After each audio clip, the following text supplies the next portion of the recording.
welcome back to the final block at the second and final day of the competition here at the Warwick IBSA Judo Grand Prix. The final opportunity for the athletes to pick up points for the qualification of the Paralympic Games. We're going to begin this final block with the bronze medal matches in the 81 kilogram category.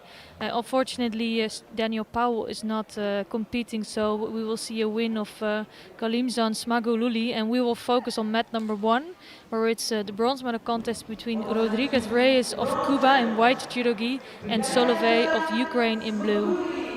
What do you think? Yeah, I think it's going to be a good contest here in the bronze fight. Cuban was looking strong earlier in some of his previous contests. Yeah, lost an unlucky fight to Daniel Powell, actually, who, again, sadly had to withdraw from the bronze fight in the other mat. So I think Cuban could look good, and Solvay was unlucky in his semi-final and ended up in the bronze fight here too. Yeah, I think he's a quite experienced athlete. It was already a mate called there, I guess. Yeah, so mate was called. Yeah, it's unfortunate that we are not going to see Daniel Powell, but we will see him later. I hope this year that he has a good recovery. I think he's also not taking too big a risk to come out here for the bronze, right?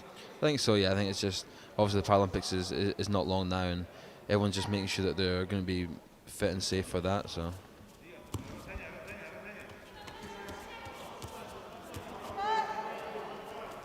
Yeah, I think here Solovey would be the favorite for the win here. He has really good results in the past, but the Cuban looked so strong today, so I'm not sure if that's gonna happen here. Yeah, we're about 30 seconds in, and Solvay's putting in a few good Sutenwaza attacks, so I think he is leading the contest just now in terms of pace and putting the big attacks in, but we'll see if the Cuban will come back and. Wow, here you can see the strength. So it was a really good, strong attack from Solovey, but the Cuban just blocked it.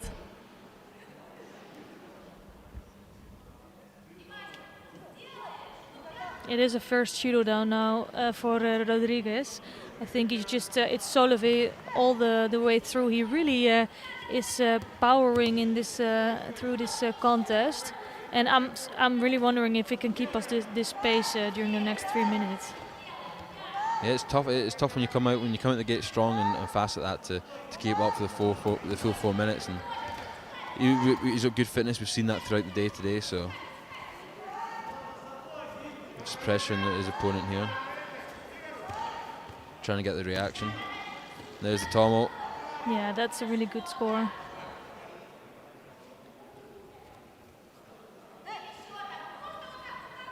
Didn't seem too keen to try some Niwaza there. No, I think he just wants to finish it in Tachiwaza.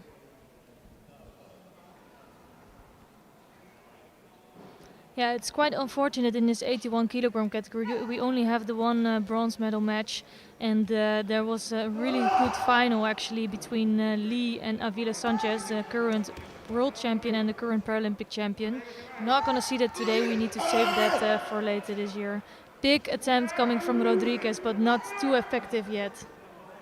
Yeah, and he was quick in for the transition there and the choke as well, but sadly it was over the chin, so yeah, the referee had to stop that there and stand him back up.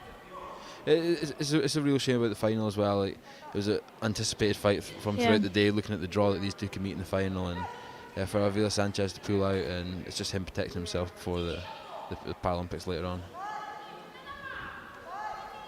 Yeah, and I'm not surprised that some of them are going to do that. And I think we see maybe some more athletes pulling out. It's not too common. If you're fit and feeling good, you will just fight here for the medals. But if you pick up a small injury, you just don't want to take that risk.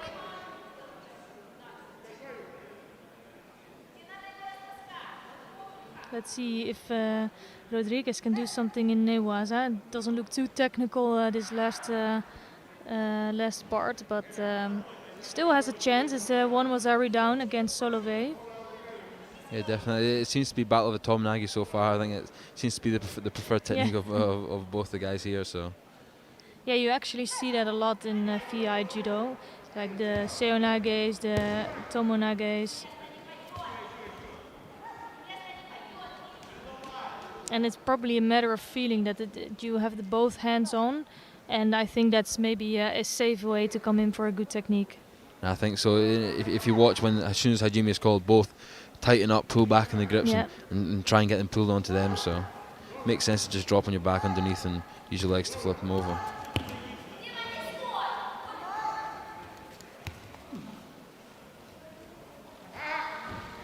Actually, this was a good entrance from Solovey. He just didn't really control that right arm of Rodriguez. That's why he couldn't really tip him over. But, well, good technique there.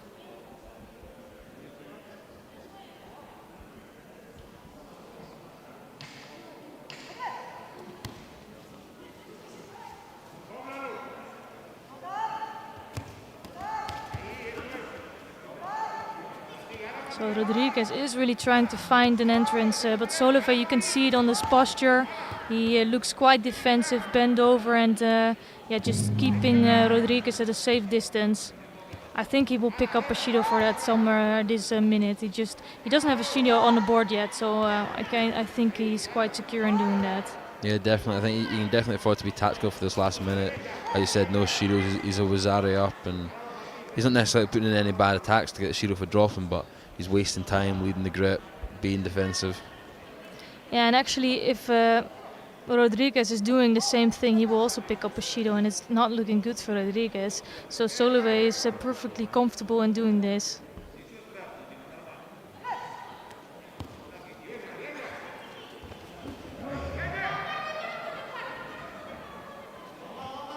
Ooh, that looks good.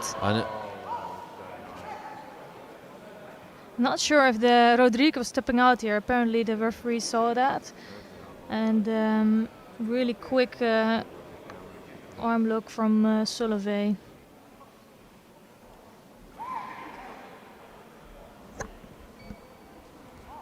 Yeah, definitely attack there.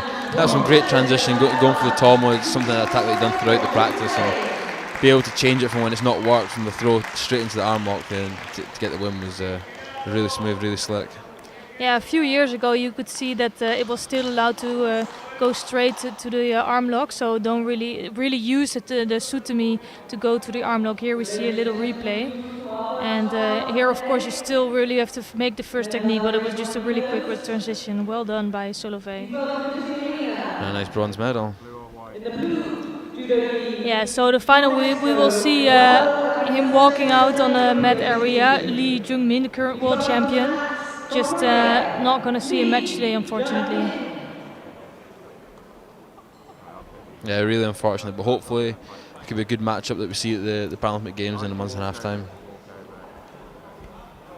Yeah, I'm really looking forward to that because it's going to be a really strong field there.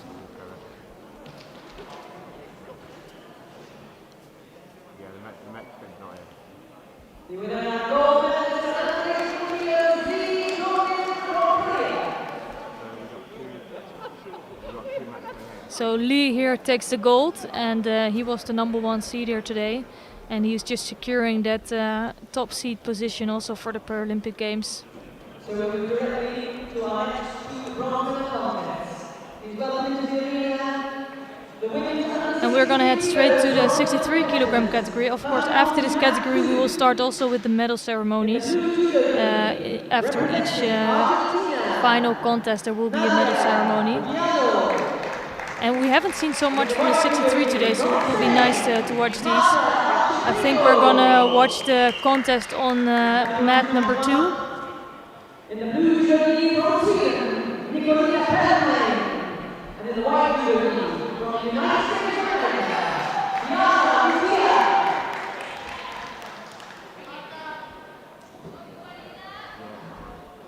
So we're seeing on the mat here Nadia Boggiano of Argentina in the blue judogi, and she will be facing Marta Arcepaño of Spain. Arcepaño picked up some 5th places in the last couple of tournaments, so she will really want this bronze medal in this competition. Spoke to the coach yesterday, and I think he already expected that she could fight for a medal today, so it will be really a good result for her.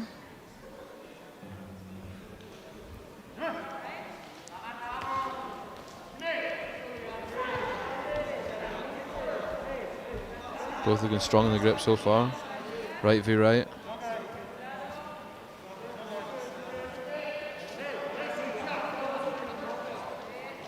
Yeah, I think they're still finding out what the other one does. You know, they don't take big risks, and they will wait a little bit for the first attack.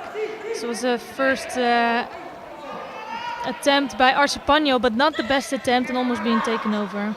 They almost rolled back there. I mean, she came in well, but just didn't really continue the drive or anything when she came in. So pretty dangerous when an opponent like Boggiano could counter backwards. Yeah, and Boggiano is now trying to work in Newaza, so it's bringing some problems to Arsepagno. I think Arsepagno is actually controlling that leg quite nicely. I don't think she will come out. So the referee now stopped the fight, and they will go back to their spot. I think Arsepagno is warned here that she cannot be so careless. She really needs to pay attention that she comes up with good techniques.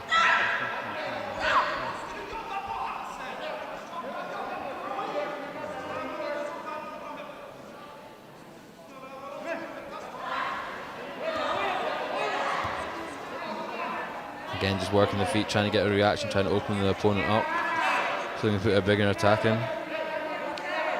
Yeah, you can tell that Boggiano has a good feeling for judo, and she's responding really well, and just hoping that she can come up with a good attack also. Oh, nice. Arsepagno that's completely throwing over Boggiano. A little bit too much rolling for not to be a nippon, but it was quite close there, I think. Nah, it was really good. The setup was great. Again, she was hitting that front foot. As soon as she got the reaction, she turned for the Harai Goshi and rolled it over for the score.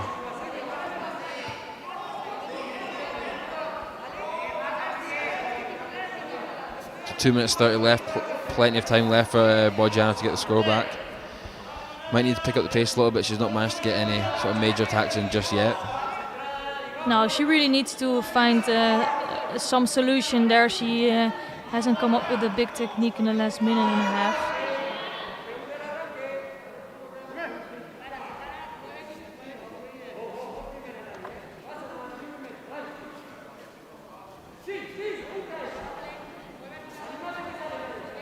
And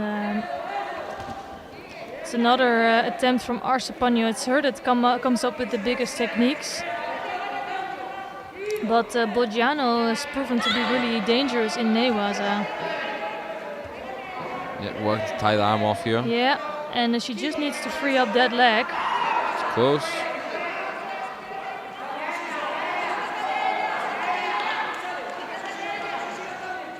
Yeah, and I don't think Arsepagno does have much control over that arm, so things are looking good for Boggiano there. Just managed to slip it out there though. Yeah.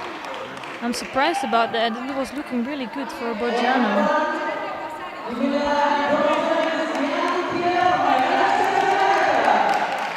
In the meantime, on mat number 1, Liana Muccia just beat Nicolina Pernheim.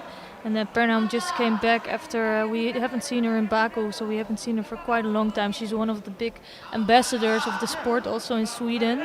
And it's an unfortunate 5th place for her, but a really good job by the United States of America picking up a bronze medal here.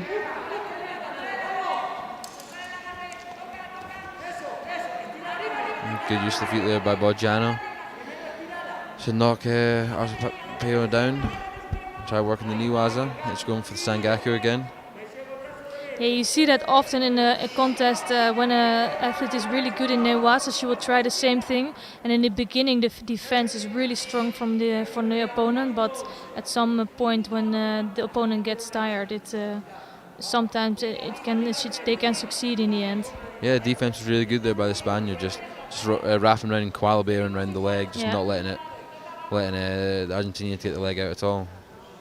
No, but Boggiano is getting closer, and things are looking a bit better for her now.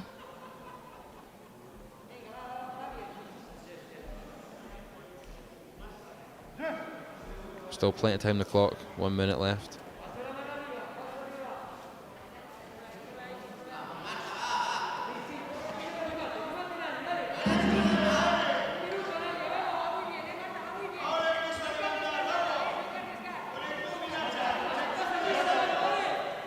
Yeah, Arsepagno doesn't have to do so much, but she comes up with a great technique. And I think it's a really good result for her, a big confidence booster before the Paralympic Games. Definitely, you saw there, she was leading the grip. Boggiano tried to circle the arm back on top and just caught her foot perfectly, drove her flat on her back. Yeah, and you can tell that our Spaniel's pretty happy with her result.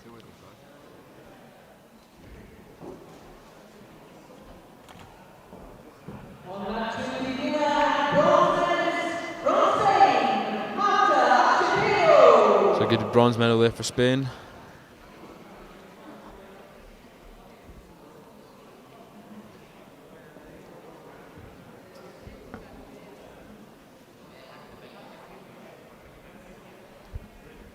Yeah, so we have one interesting final coming up between Ukraine and Uzbekistan.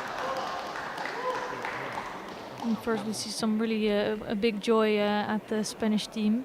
They're really happy with the results. They actually did really well in this tournament, and it's got in some really good fights. Yeah, definitely. And you've seen the support throughout the competition of they're always there in the crowd, making sure that the player they've got on fighting is supported, and getting some good cheering from the crowd too. From Uzbekistan, Nafisa and in the white community from Ukraine, So here now for the final 63 kilos, Irina Huzeva from Ukraine in white, Nasifia Sharibova for Uzbekistan in blue.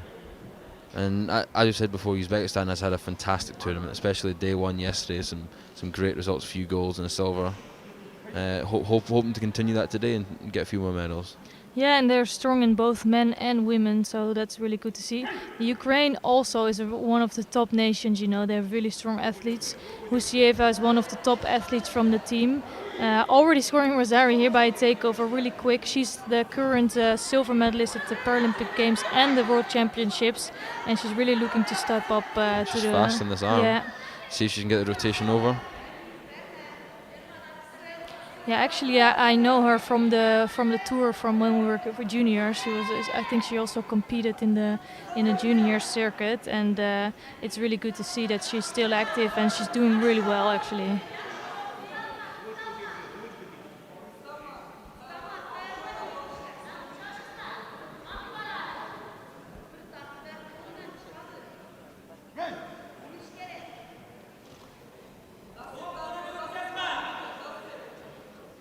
So strong gripping, you can tell there's a lot of power in that kumikata.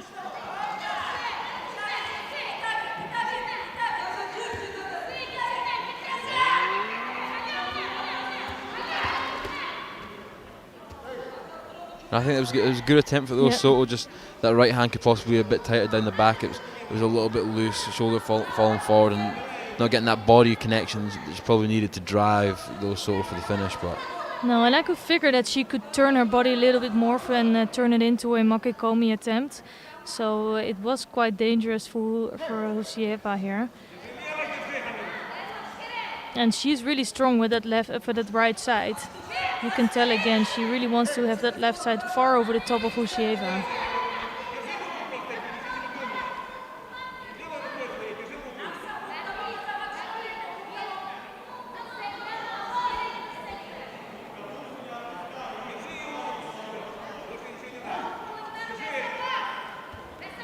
And again, throwing that right hand right over, and I think it's bothering Husieva a little bit. She doesn't really know how to counteract the gripping, to be honest.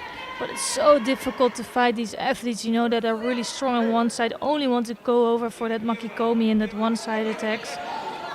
For me, that was actually really difficult to fight always. I don't know about you, but it's hard. But then you look at us, sort of us on more the IGF tour, like we can stop the hand before it comes on. But here, especially in the VI judo, when they start on the grip, they've already got that first lever on. Yeah, it's true. And then that right hand just comes crashing down.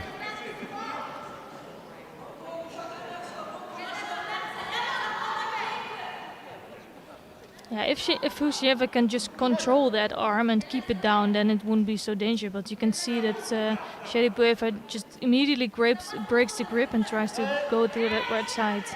Husieva's taking the double lapel grip now to try to stop that right hand flying over. And ooh, that was so dangerous. Good defense from Husieva and almost taking over Sharipova. And I like it that they get really close to each other and they are not afraid to be there and throwing in their hips.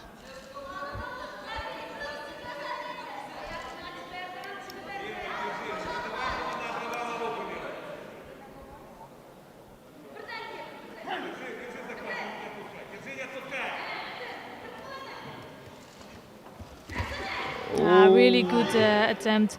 I think Husieva knew what was coming, and she just knew what she had to do. Strong performance by her. I think in Baku she was not as strong yet, and I think now she looked really good. Yeah, definitely. She was definitely ready for it that time, waiting for Sharapova to throw it right hand over, and then just got the counter perfectly.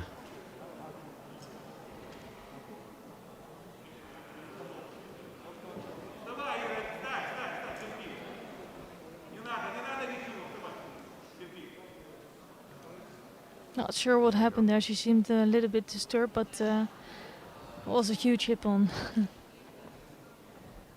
winner and gold medalist from Ukraine, And she's making sure that everybody knows that she's okay. That's good to see always. It would be really unfortunate to throw your opponent and go out with an injury for this tournament. Yeah. And now we're going to head over and do the medal ceremony for the men under 81 kilos.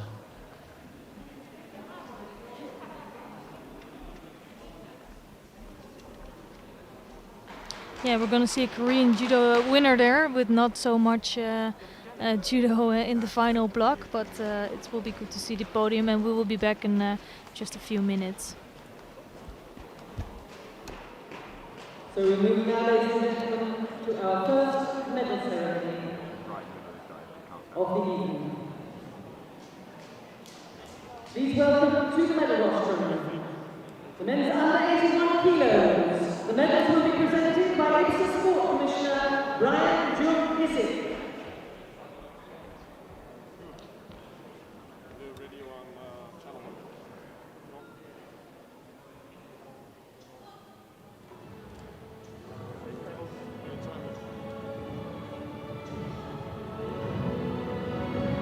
Our two bronze medalists from Kazakhstan, Galiza Smaguluri, and from Ukraine, Dmitro Solovey.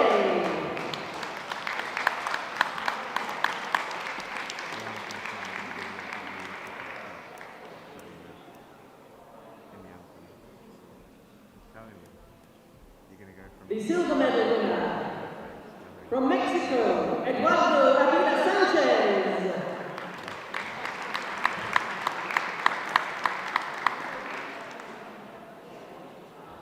And the gold medal winner at 181 kilos from Korea, Lee Jong-min.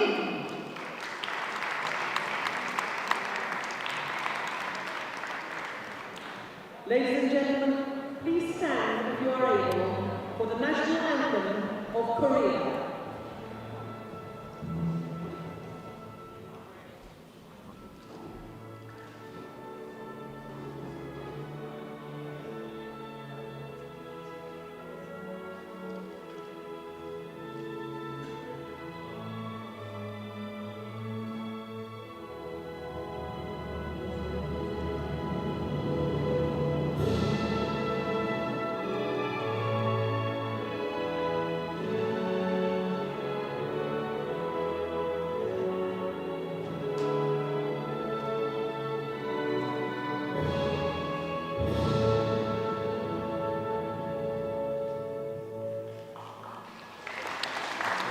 Ladies and gentlemen, our medalists. We now invite our VIP to have a family photo with the medalists.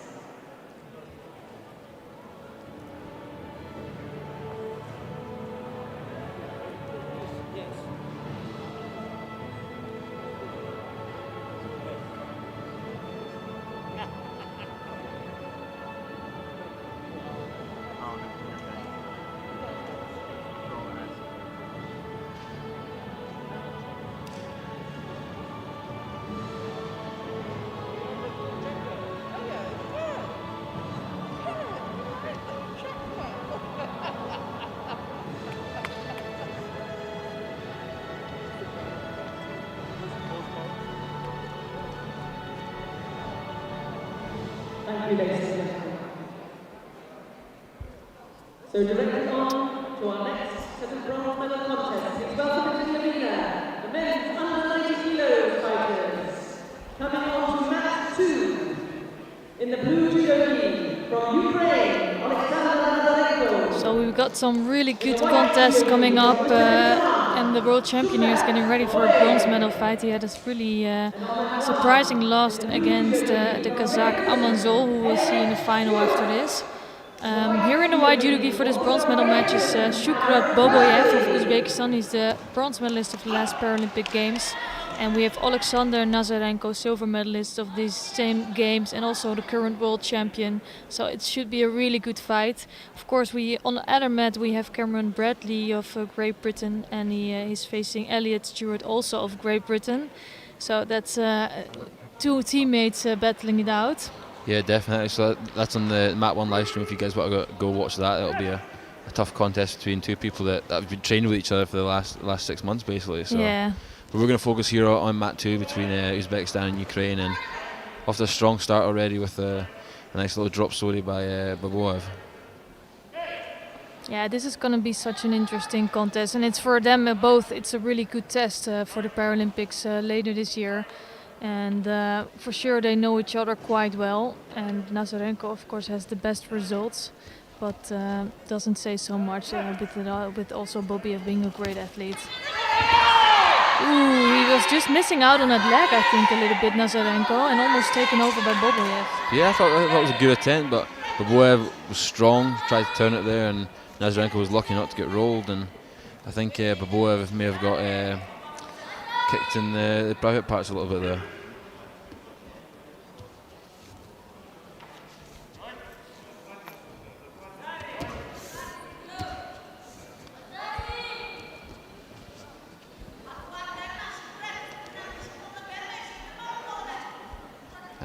It's definitely good to see a fight here for the bronze medal between two athletes that have sort of ran the 90 kilos for the last sort of 4 years and led the way in terms of results and medals. Yeah, and you can tell that they know each other, they know what they're doing, and it's Nazarenko is trying to find an entrance for a right Uchimata. I think he looks really strong here, but Bobiev not to be underestimated.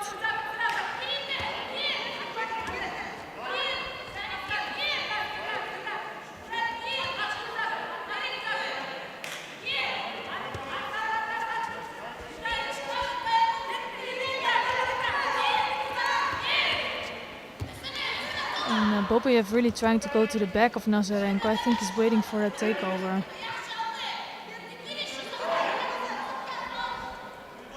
Yeah, you can see them both playing about the grips and not really gripping up. It could be a Shiro here for both.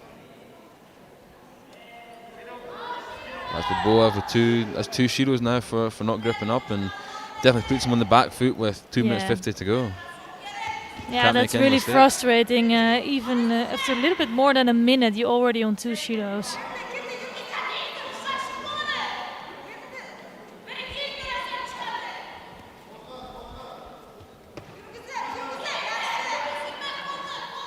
This time Bobiev does look strong with his grip. He must watch out to not take a pistol grip on the right side and pick up a 3rd Shido.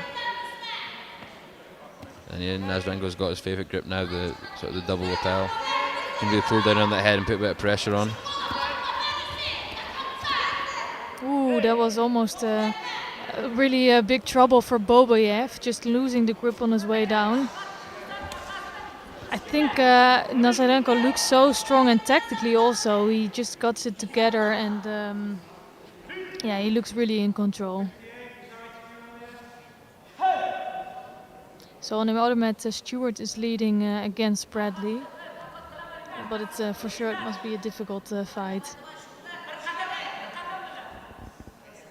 I remember if I had to compete with teammates, it was horrible. You know each other so well, and also even if you're the better one or the worst one, you never know what's going to happen. Yeah, it is very difficult, and it is a case of anything can happen. Yeah. We both know exactly the other person's game plan, what they're doing technically, and train with them day in, day out. So it can definitely be nerve-wracking. And we've seen Nazarenko here almost caught Baboev with a nice foot sweep and working him on the ground. Yeah, I think he's doing that quite nicely, and he's keeping calm all the time, just taking its time to come up with techniques, and also in Newaza working slowly and just building on those techniques.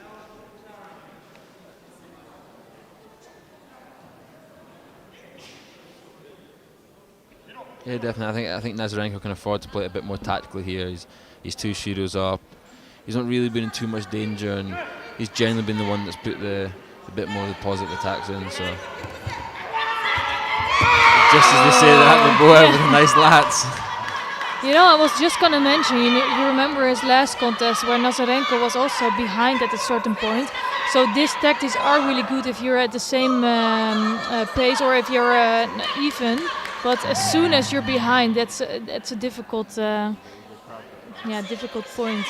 Yeah, it was a beautiful setup and beautiful movement there with the lats. He got the pull down perfect and just caught Nazarenko off guard. Now he's got 1 minute 30 to get the score or force the third Shido. Yeah, so it's really it's now starting to be really interesting. Boboev can really not afford to make a mistake, and Nazarenko will really try to search for a score here. Yeah, you can see him taking the hand around the back, and Baboev with the koshi. Yeah. Close to another score there. Baboev really picked up the last 30 seconds into going into the last minute of this contest.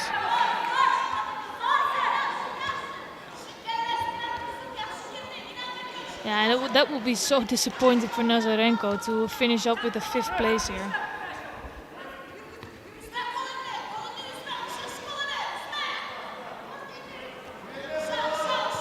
And it's crazy though, because he looks so strong and so controlled, but 2 times he went over today, also just making a little mistake or just lacking of some concentration. And yeah, he will have to work on that. Not a really good attempt by Boboev.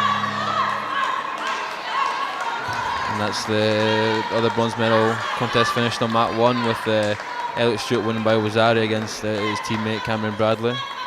So a good bronze medal there for Elliot.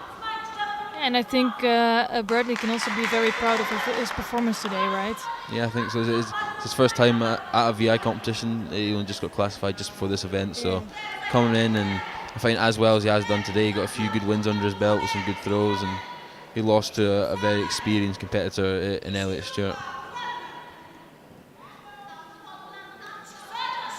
So Nazarenko just picked up a Shido. He's really struggling now. It's only 44 seconds left in his contest to come back. I think he still can do that. You know, he's proven to be very dangerous. But yeah, it's not going to be easy against Boboev. It was close again there. I think he really needs to close the space. He needs to try to get that big hand up and on the inside and down the back to get close to Boboev. It's going to be very hard to throw him for a score when Boboev's keeping distance with that straight left arm. Yeah, you can tell that Boboev is with his left arm is really trying to keep Nazarenko at a distance. And that's not going to do it for Nazarenko. You see he's not interested in any Newaza anymore. Just wants to finish it off in Tachiwaza.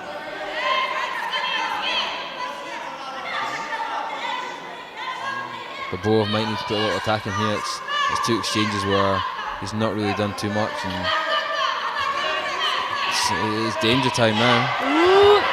Oh wow! 10 seconds before the end, Nazarenko comes up with a great return. And you could tell that Nazarenko came in with a Nuchimata attack, then Boboev really trying to defend and then take over, but with that going down and over by Ippon, and you can see he's so disappointed by that, so close to victory. It was great when Nazarenko closing the space, getting in for the Oichi, but Baboev, I don't know if he had to commit there. He could have moved about a little bit, but he thought, I'll commit, I'll try to get the counter here, and just end up getting caught there for the Ippon and ended up losing the fight. But for the majority of the fight, I thought Baboev fought it really well. I know he went 2 shidos down, but it was a great score in the middle. Yeah, it will be, even if these guys meet later this year, it will be a really good fight. But their bronze medal to Nazarenko from Ukraine.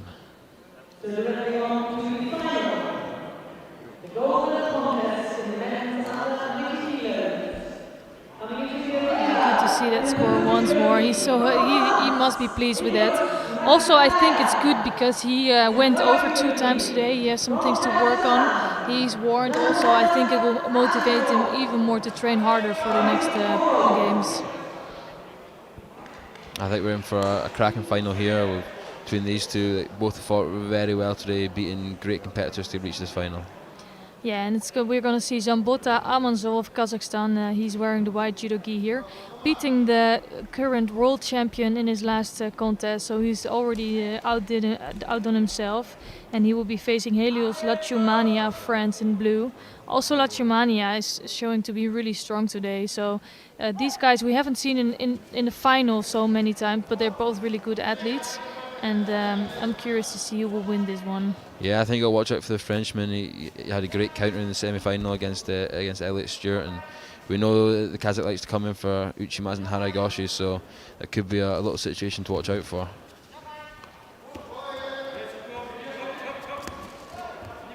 First hint of an attack from Lachumania, trying to come underneath. He could not really get close to Amanzol yet.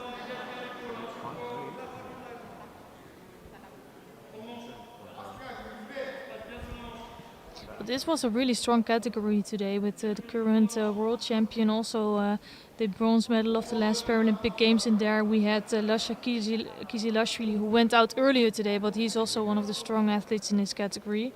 So it was a really strong one.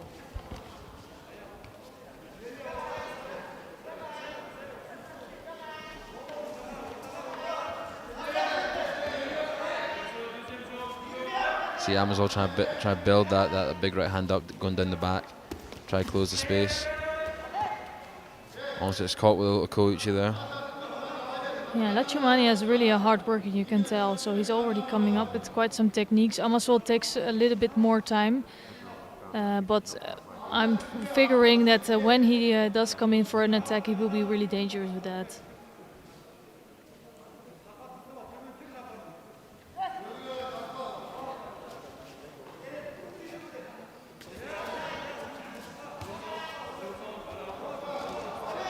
Lachumania has to make sure that he keeps out of this grip from Amanzol, the strong right-handed grip.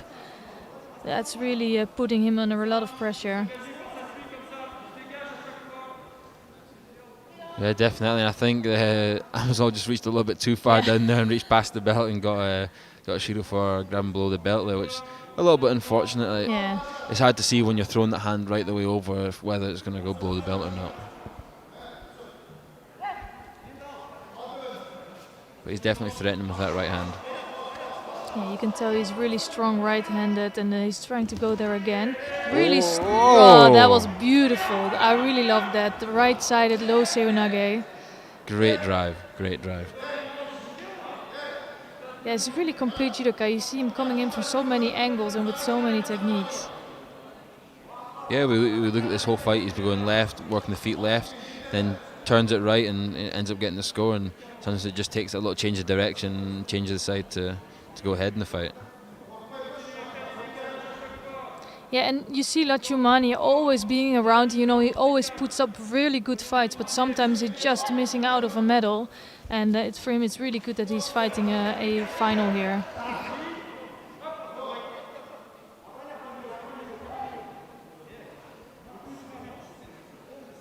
So halfway through the contest, Wazari to blue and Ashiro to white. Still a lot of time left for Amanzol to get the score back. Yeah, from a feeling, it's already like 3 minutes into this fight, but it's still not even half the contest time is gone. So there's a lot of time left for Amanzol to come back. He was trying to go for that again, the same way he scored in the semifinals. But now almost going over by Lachumania. I think Lachumania looks so sharp today. Here he is working on the ground.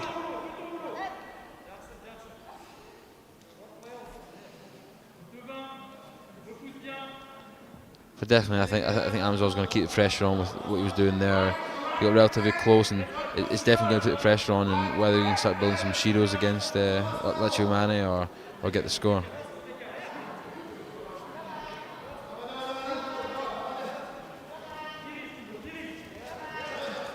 Oh, that was a poor attempt from Amazon, and it gives. I'm not sure why Lachumania doesn't take the time to work in Newaza here, but maybe he just didn't think it was the best angle to go in. But it could have given him some time. Especially with score up and 2 minutes left. If you can burn 15-20 seconds on the ground, then even better.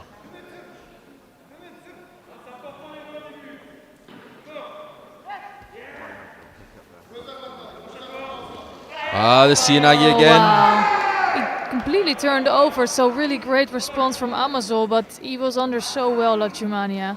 I don't know how he managed to get off that, to be honest. No, I wouldn't have done that.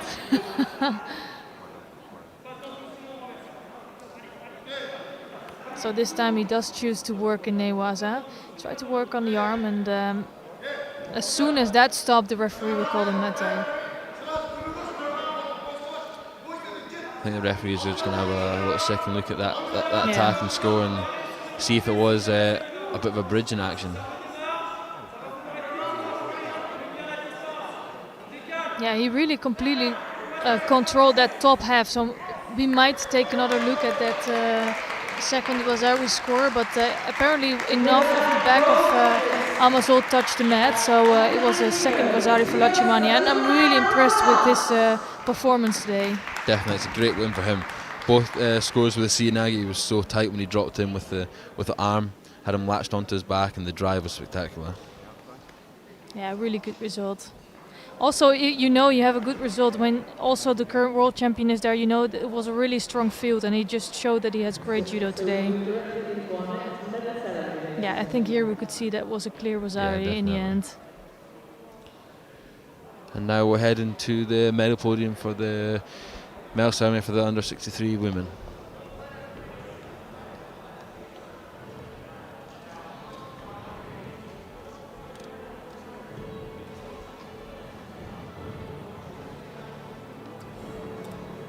Yeah, good category. Also, I think Husieva was the really deserved winner. She was by far the best today, and it gives her good confidence for the next competition.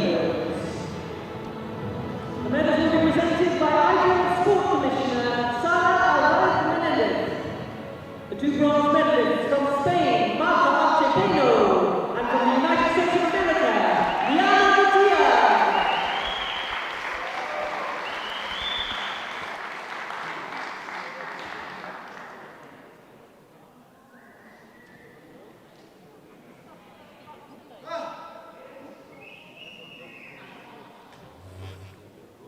The silver medal winner from Uzbekistan, Nafisa Sheripoeva.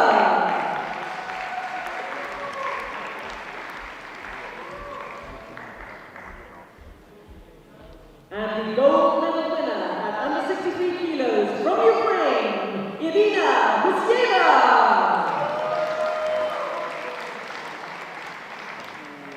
Ladies and gentlemen, please stand if you are able for the national anthem of Ukraine.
nice family picture here. Always good to see. And we're going to continue soon with the under 70 kilogram category, which is going to be one of the best finals, I think. We haven't seen so much clashes between the top seeds that we expected, but in the 70 it will be the one that we expect. Maldonado and Ruvalcaba, current world champion against the current Paralympic champion, so that should be good. Oh, definitely. I think that's going to be... So it's a fight we've been looking forward to all day, to be honest. And Maldonado was looking absolutely fantastic today. And yeah. She's won her fights really convincingly, so and she's definitely probably going to be the favourite going into this final. Yeah, if I look at the last few competition, also in what form Alana Maldonado is, for me she is the top seed as well, and she would be the favorite. Although they have a history of, I think Ruvalcaba beat Maldonado a little bit more. So yeah, it's just going to be a really interesting contest. We'll start with the 2 bronze medal fights. So mat 1, on the other stream, we've got Vasila Alabiova in blue from Uzbekistan and Lucia Breskovic from Croatia in white. And then on mat 2, where we are, we have Ina Kardani from Georgia in blue and Michelle Jorgensen from Canada in white. And also we've seen Kaldani sort of throughout the day, and she had some really good fights and was unlucky to lose that semi-final, and hopefully she can pick up and get this bronze medal. Yeah, Jorgensen from Canada, she's obviously very happy to fight here. She's already having a smile there. It's going to be difficult for her, I think, against somebody like Kaldani to beat her, but let's see what she can bring here.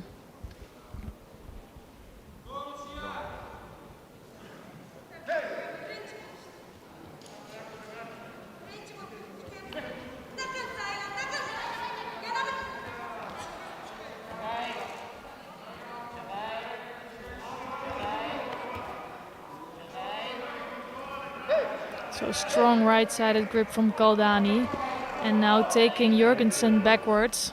This is where she's dangerous, and I think Kaldani was really struggling with the height of Maldonado.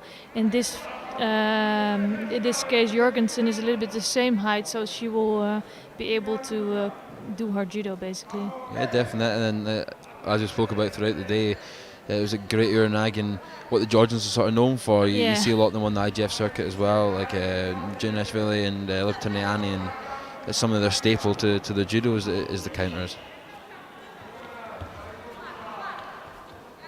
Actually, I'm really happy to see Ali Boyeva fighting again. She went off in the semifinals with an injury and didn't look so good, but apparently it's good enough to fight here for the bronze, so that's really good to see.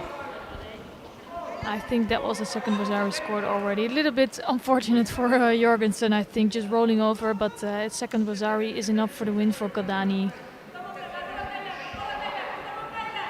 Yeah, definitely a good bronze medal there for Georgia. They've also had a successful weekend here. And if you want to continue watching the other bronze fight, then go check out mat 1.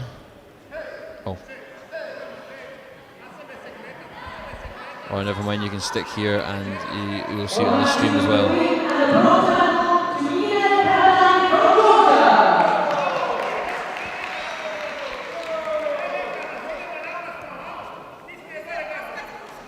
Yeah, let's check out what's happening over here again in a fight against Breskovic against Ali Boeva. And it's still no scores on the board, just a 1 Shido for Breskovic. As you can see, it's sort of left on left here, and you can see the Kazakh leading the grip and good attack there. Got the arm wrapped, just couldn't get enough rotation on.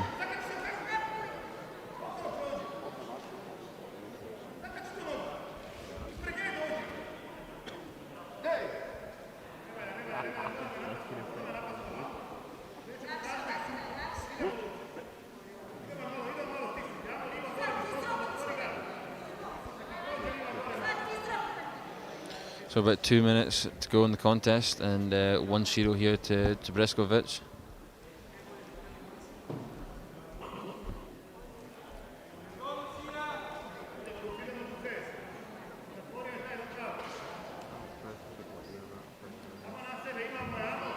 Yeah, I think Ali Boeva is always very dangerous with those low seoneges, but Breskovic showed during the day that she's not so easy to throw. So that's probably why there's no scores yet on the board. And you just see that big left grip Albeva's got, just put a little bit of pressure on Rektovic, and she's got the sleeve to her, so you can see maybe to get a big attack in here in a second. It's nice to see that Alibeva came in with the first attack, waited for that response from Breskovic, and then quickly changed reaction. Oh, changed the direction. Working here for the single leg, she's tied off the top. Yeah. Getting the second leg free. I think this looks very good. She really controls the top half. She just needs to free up that leg to hold down Breskovic. And the foot's out. Got the hold down on, so she's going to need 20 seconds to get there upon.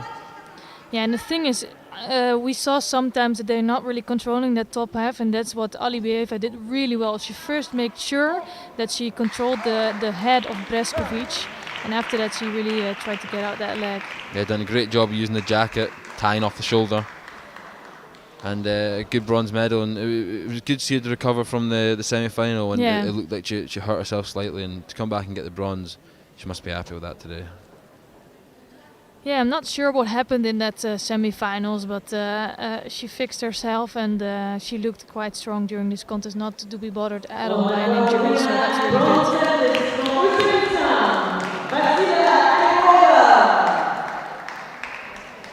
Yeah, so we will be switching back to mat number 2 for the final of today.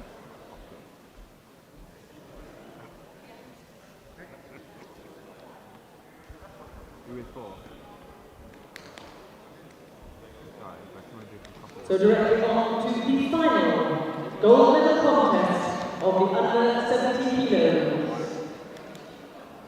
In the blue judo league, from Mexico, Leia Alvarez. And in the white judo league, from Brazil. So you will see the athletes walking onto mat. These two athletes know each other really well. They fought each other quite a few times before, also on the Pan American circuit. We're gonna see Alana Maldonado in white judogi. She's the current world champion. She's from Brazil, and she will be facing Lenia Fabiola Ruvalcaba Alvarez of Mexico, the current Paralympic champion in blue. And I don't know if you guys can hear on the stream, but we can certainly hear the Brazilian team in the crowd are certainly making themselves known and making sure that Maldonado know that she's got the support here. And you can tell that these ladies know each other, and they're very eager to get a score in, and I'm not sure if that was a score for Maldonado actually. I thought it was for Ruvalcaba. Yeah, and the referees will check that for sure. Certainly an explosive way to start the contest. Yep, so they're giving it to blue. That's a really positive start for Ruvalcaba, already leading with the Vasari after 9 seconds in this contest.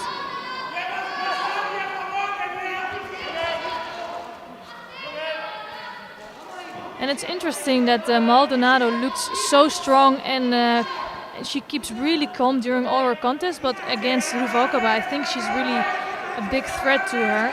She's really has a lot of trouble with the Mexican. Definitely, she settled down a little bit in that exchange there with her left hand coming inside again, controlling the space and using her feet, pushing on a little bit more.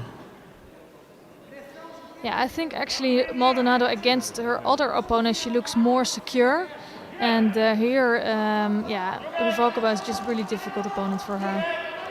You can imagine these two have met each other multiple times in a lot of these sort of top competitions, considering they're number 1 and 2 in the world. So. Yeah, that's a takeover. Yeah, really nice takeover, and look how quick she was making a transfer to Newaza. There's a fantastic prediction there that the Mexicans are coming for Uchimata. Got a grip, rolled her over for the score, and almost got the arm lock too. And all of a sudden we're back to all square. Yeah, you can tell that you can feel a little bit the tension in the venue. It's really nice. And we might as well be looking at a Paralympic final here.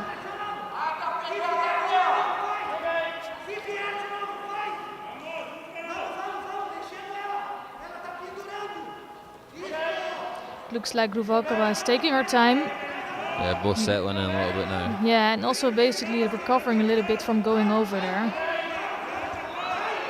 Ooh, good last attempt.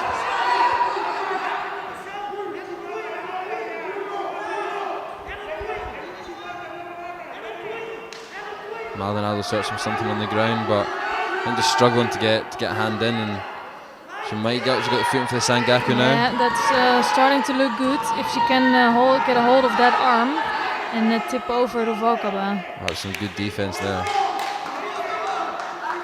I'm guessing you know what it's like when someone's trying to get Sangaku and just wrench that arm up behind you. It can be quite difficult to stop. All you have to do is keep that arm closed, otherwise you are really, then it's going to be difficult to get out of that.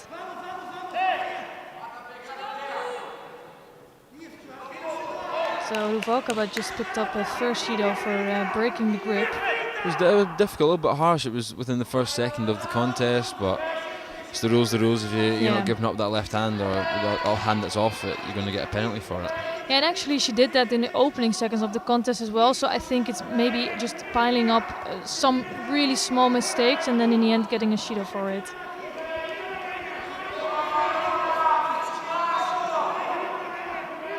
Yeah, I think with Maldonado, with that left hand on the lapel, she has so much control over her opponents. So Ruvalkova wants to come in for that right-sided technique, but as long as the left hand is on there, she will have trouble.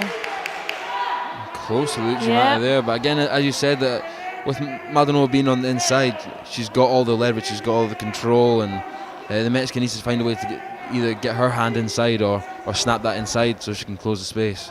Yeah, but actually with that last attack, Ruvalkova really broke that left side. So I think she can manage to pull off a score here. Both now on one Judo.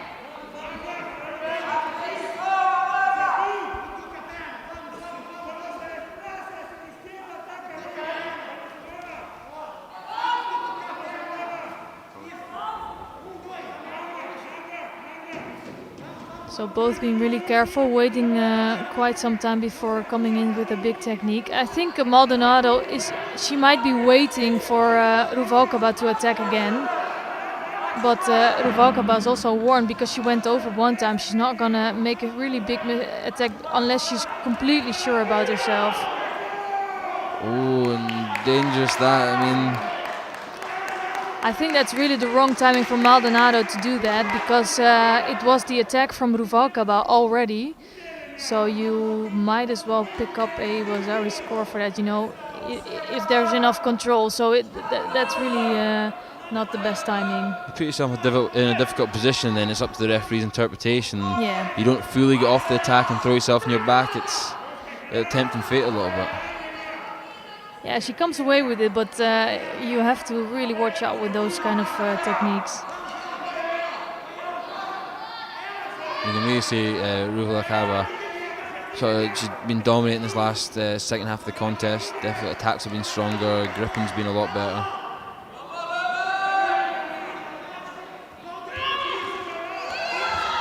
Nice katakuruma attempt from Ruvalkova, but almost taken over by Maldonado.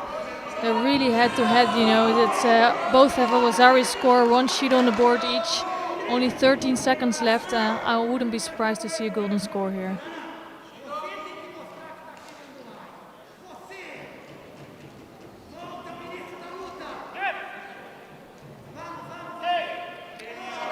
And it's unfortunate that Ruvalkova is really again breaking the grip.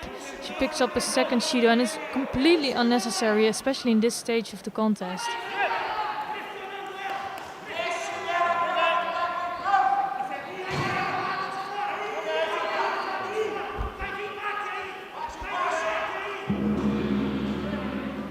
Yeah, and can you imagine losing on that Judo, you know? Yeah, actually, it was 2 Judos for her, just a gripping mistake. It's the little things, and it's almost unnecessary Judos that have now put her in a very difficult position, that she can't do any false attacks and needs to be very careful with the gripping again. And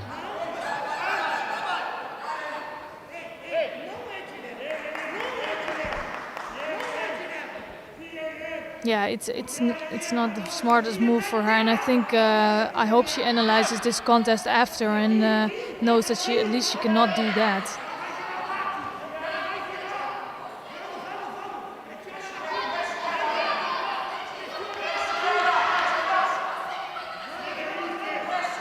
Maldonado trying to move her opponent around. It's not enough, it's not counting as an attack. She really needs to come in for a big technique. Oh, that's it. Wow, that's a really nice way to finish this contest. And Maldonado, the current world champion, is beaten. And you can see the tension, you know, coming off now. Ruvalcaba beating Maldonado once more. And it must be so frustrating because Maldonado is absolutely dominant in this weight category. She's only one like nemesis, and that's Ruvalcaba, and she beat her once again. Definitely, I think for me is the Mexican just put in better, bigger attacks, and especially the second half of the contest and coming across there. Although Maldonado looked like she was leading the grip, she was just tapping the outside of her foot, and Ruvalcaba came across the big Haragoshi and managed to get the score. So. Yeah, and it all depends also for the Paralympic Games what's gonna happen, you know, because last World Championship Ruvalcaba lost, I think, from the Uzbek, so they didn't fight each other, and Ruvalcaba is the stronger one in this case. But definitely, a fantastic final. And we were looking forward to that all day, and it definitely paid off.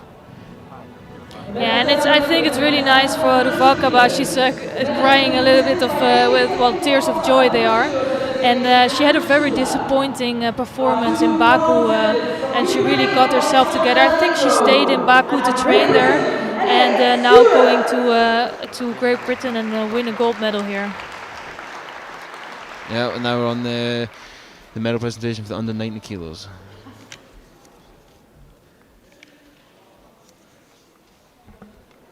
The silver medal winner from Kazakhstan, Zanrota Amanzo.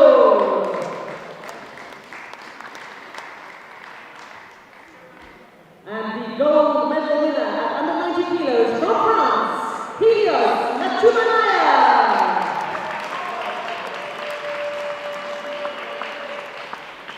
Ladies and gentlemen, please stand if you are able for the national anthem of France.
And now we're moving on to the bronze medal fights in the under 100 kilos.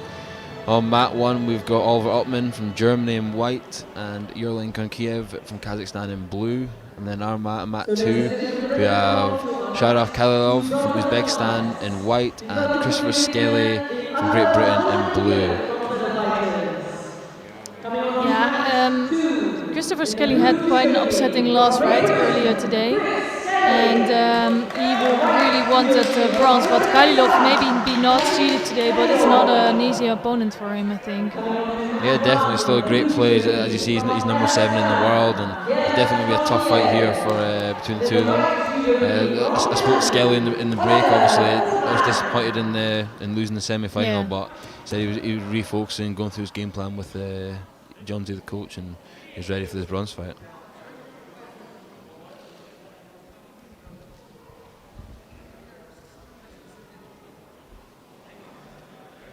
Yeah, and he's been so constant in his performance all the time, actually, and it might be really frustrating to lose then in your home at your home country, you know.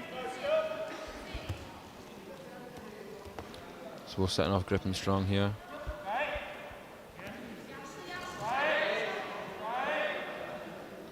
Both deciding to go for the double tricep grip, and a Tominagi attempt there by Skelly, but Kalilov stops it dead pretty well.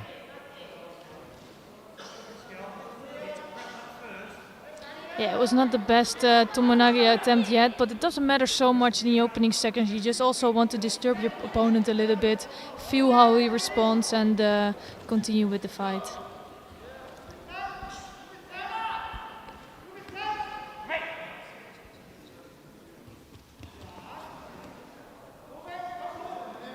Yeah, we can see that Uzbek trying to get it inside the target with his left hand, and Yeah, I think Skelly is doing a tactical move by keeping that left hand down.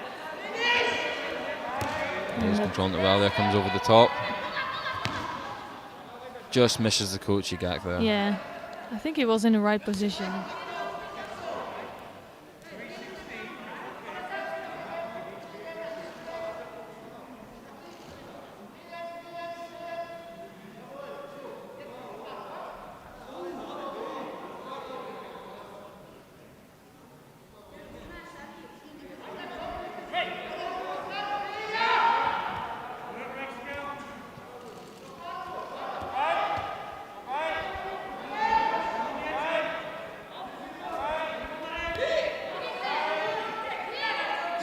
You see again the Uzbek trying to get that top left hand on.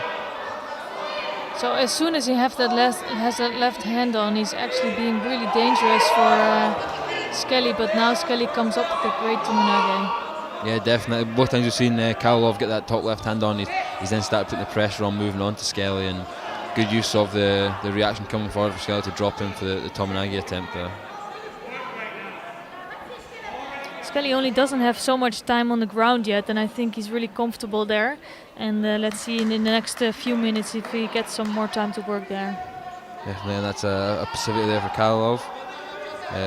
He's definitely going to try to pick up the pace here and get an attack of his own in. He is being strong in the grip, but I think he's not getting there quick enough to get his attack in. No, and that's all to do with the good work from Skelly and just coming in with those techniques.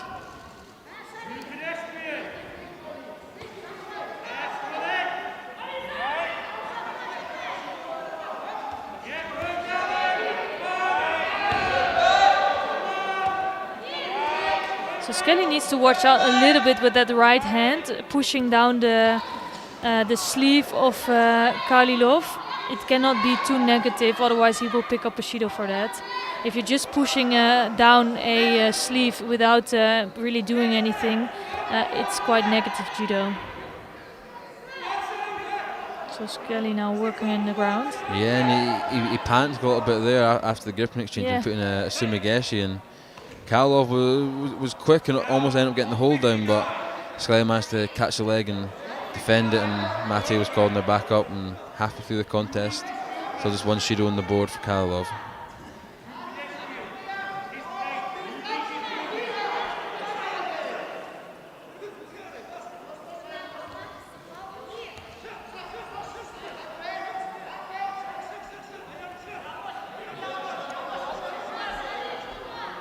Yeah, it's a really good contest, and it's also a difficult tactical contest with Kalilov having such a strong grip. I think Skelly having the better attacks, but he's troubling with that arm. Now keeping it down again. Again, he cannot do it like that, I think, for too long.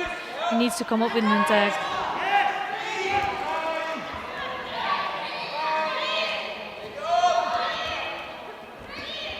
Yeah, it's a difficult contest.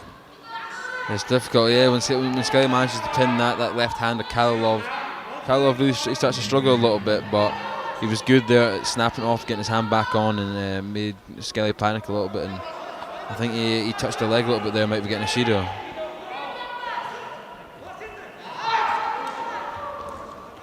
Yeah, first Judo on the board there for Skelly, and yeah, I think he's struggling not only with the grip but maybe also with the height, because Kalilov is quite small, so it's really hard to drop underneath with those Tominages or Seonages.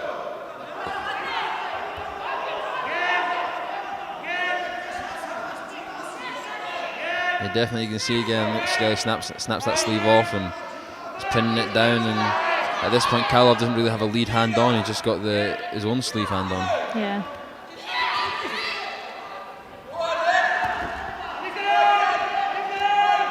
I was impressed with that because I don't think that was the right timing to come in with the Tumanage, but in the end he managed to lift off Kalilov. Yeah, and he was quick there to go for sort of the slippery fish choke, and was unlucky that it was just over the chin. Sorry, the what choke? The slippery fish. I don't know the proper name. I don't think that's the proper name, but I think we all know what you mean at least. I'm sure someone will let us know on social media Yeah, that would be official great, name. yeah. I'll just say Shinowaza.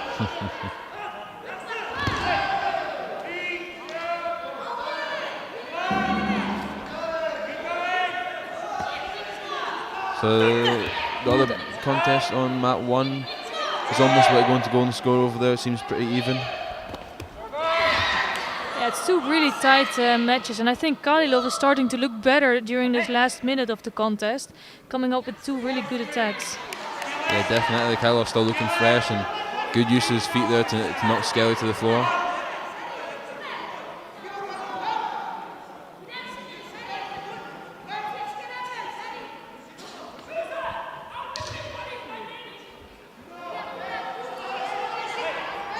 Yeah, it shows also how close they are together, you know, even though Skelly is the #1 seed and Kalilov is the #8 seed, I think, today, it's still not a big difference.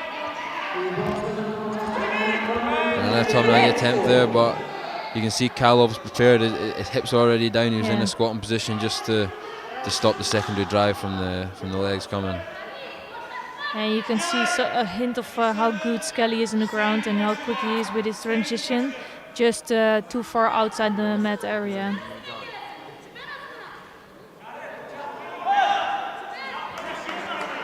The second Judo coming out for Kalilov for passivity. I think actually that's also quite harsh. I think it's, you know, it is Skelly that made the most attacks, but Kalilov came up with some good attacks in the last minute. Just picking up Bushido here anyways. Yeah, it was only one exchange that Kalilov didn't get an attack in, so it was probably a bit harsh. Yeah, you're probably right in saying that. Yeah, but the referee will always look at the whole contest, you know. During the whole contest, Skelly looked a lot more active. He came up with all the attacks, so Kalilov just gets a warning for being, he just needs to step up his game a little bit. And he does. almost catches Skelly there just before golden score with a big left Haragoshi. Just didn't get enough rotation through the upper half of the body on the sleeve.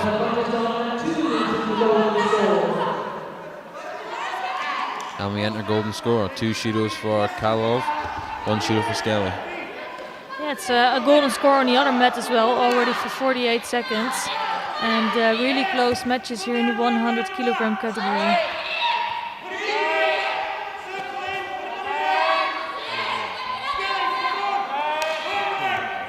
See Skelly again on that sleeve, really putting the pressure on. Pushing Kalilov's head down. The only thing is that it really needs to come up with an attack here.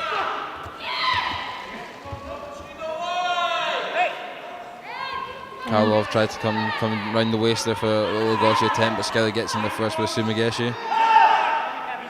Yeah, and I think Kalilov starts to be a little bit frustrated with Skelly holding down his arm. This is definitely going to be an important exchange here. Kalilov definitely needs an attack in here. But again, that sleeve's pinned down and Kalilov's struggling to get back up. Oh, that's really unfortunate for him. And I think it just gives Skelly really a good position to work in Newaza here.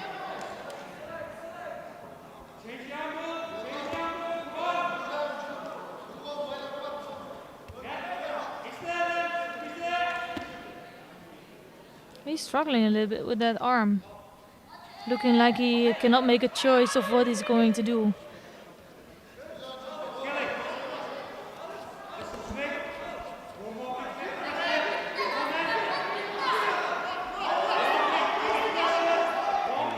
So Kaililov is a bit frustrated, but I think he just went down without doing anything, so he's in the risk of getting another penalty.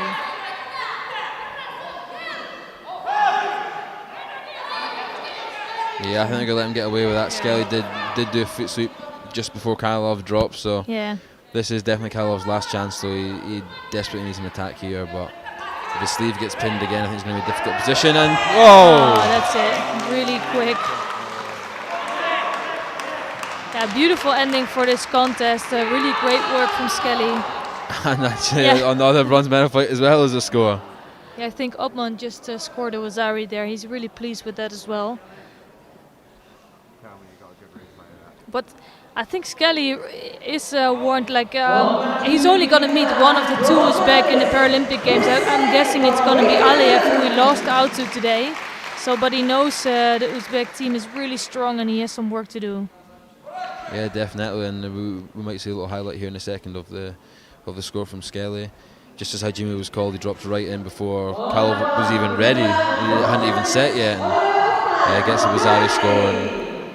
And here we go again. Yeah, that was really great.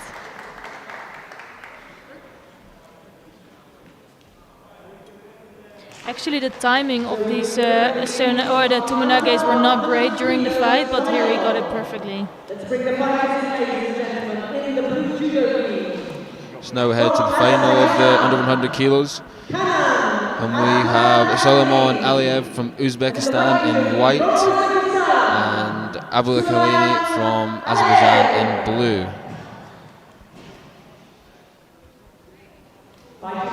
Yeah, two really strong athletes. We know that the men teams from Uzbekistan, from Azerbaijan, they're always really strong and they're fighting each other quite a lot. And that's going to happen here as well. Yeah, definitely. Also, we saw the Uzbek earlier today in his fight with Christopher Skelly, but we've not seen too much from the Azerbaijani today, so it'll be interesting to see how he deals with this final. Yeah, and it's really a surprising final. Both of these athletes were unseeded. And so I wouldn't have expected these in the final, but I know they're both really strong athletes. Quick start from Aliyev here.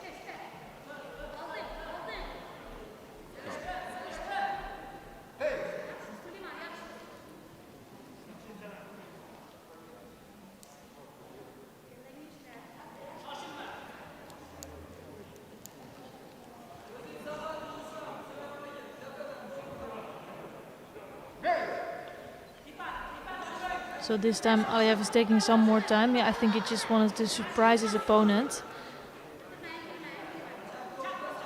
Yeah, good left fight here.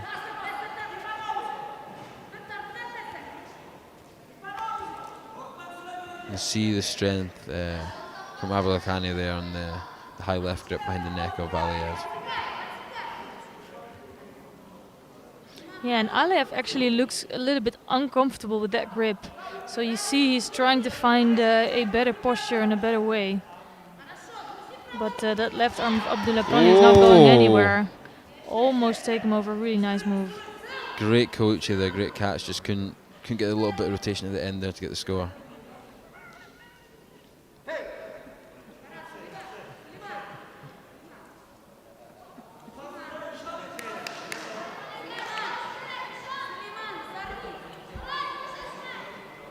So Aliyev is taking some time. I think sometimes that's tactically really strong. So as an athlete, each Hajime, each start of the contest is a new start. So sometimes you just need the time, and you need that time in the mate to really reset and start all over again.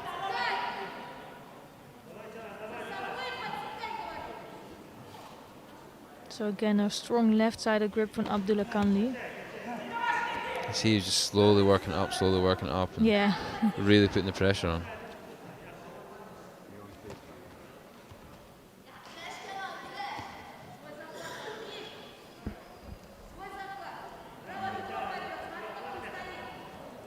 He's got the perfect grip now, let's see if he's going to use it. Yeah, that's the thing for me. If you have such a good grip, you really need to do something with it. But I think he will feel the pressure of Aliyev as well. And Aliyev is just waiting for that attack and will try to take over. You can see that with the right hand trying to go to the back of Abdulakanli.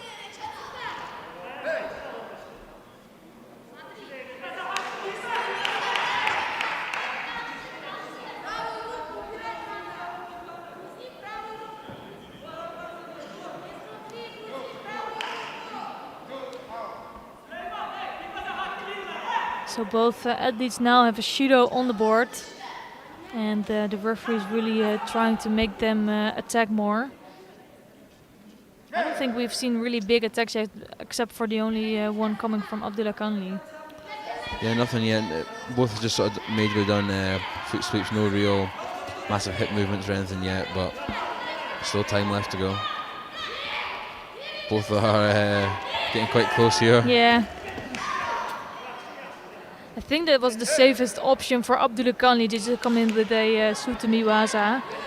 For me, it was not the best. Like, it's just sometimes you expect really some fireworks, and then this happens.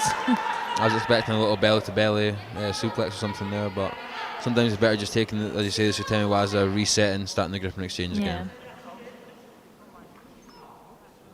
So second shield on the board now for Aliyev.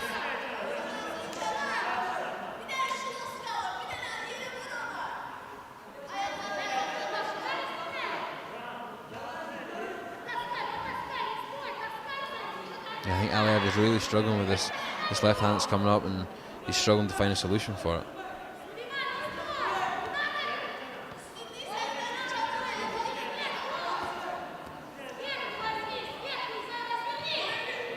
Yeah, but again, like Abdulakanli is not really doing anything with that grip. So as long as they're doing this, the good thing for him, he only has the one Shido on the board. So as long as nothing happens and they both pick up a Shido, he will take the win. But it will be a boring win for him, you know. And I think that might happen now.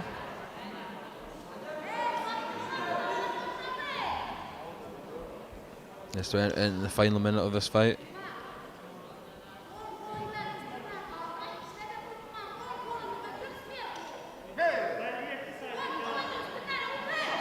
Yeah, we haven't seen too much action in this contest, although the grip is really good. I think Abdulakanli is just lacking the confidence to really come in with a big technique, and he can feel the threat of that right arm from Aliyev.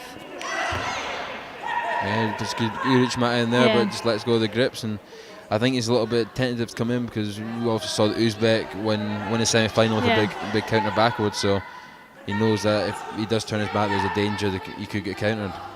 He just doesn't want to take that risk, but it's just enough for him to come up with the biggest attacks, and Aliyev basically didn't do anything. I think he trusted too much on those takeovers, and he forgot to attack himself. Yeah. So a bit more of a tactical win there by the Azerbaijani, but still ended up with a gold medal, so don't be too hard on yourself there. No, it's quite a good win here today. And now we are heading across to the medal ceremony for the under 70 kilo category.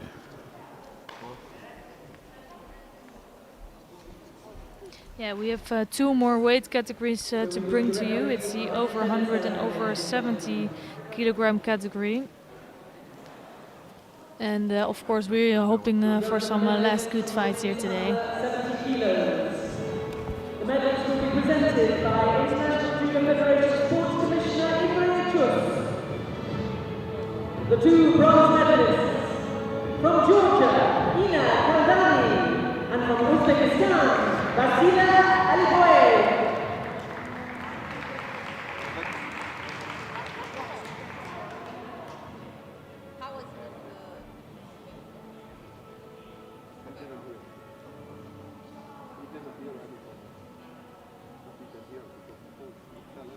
The silver medalist from Brazil, Alana Maldonado.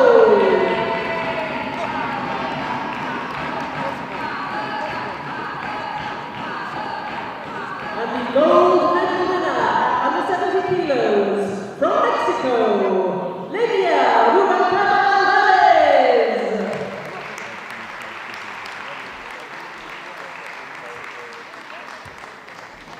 Ladies and gentlemen, please stand if you are able for the national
Moving now to our penultimate weight category. We welcome into the arena the bronze medal fighters in the women's over 70 kilos.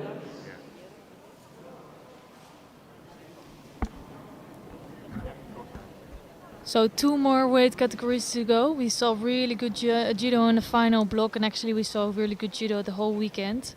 We have the over 70 kilogram category that's now gonna happen, and the first one is Dursada Karimova of Azerbaijan in the white judogi and Rebecca Silva in blue.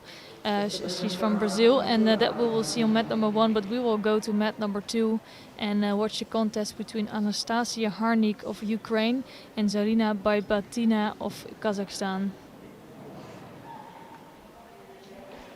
And we saw one of the contests of Baybatina. She was struggling a bit there, but in the end she managed to win against Karimova, who will be also fighting for bronze. Harnik is also quite experienced, but yeah, it could really go either way, this contest.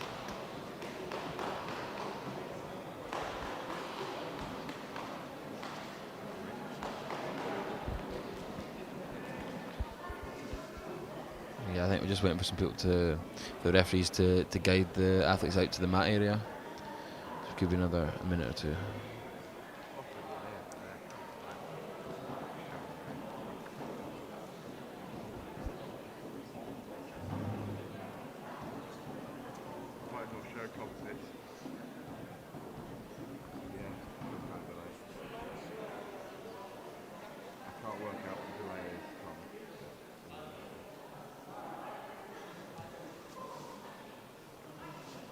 Yeah, they're taking some time to prepare their athletes, just checking out if everything is in order.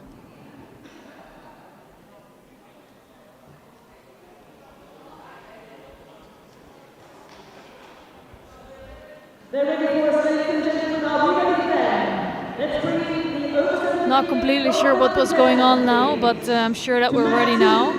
So you can tell, you can see Harnik and Baybatina walking to the mat area now. And in the white judogi from Ukraine, Anastasia Harnik. In the blue judogi from Brazil, Rebecca Silva. And also I'm waiting a little bit next to this fight. I'm really waiting a little bit for this final. Carolina Costa and Meg Emmerich, they're having a good battle going on. Last time it was Emmerich that won, but now both are in the final again. So let's see how they manage here.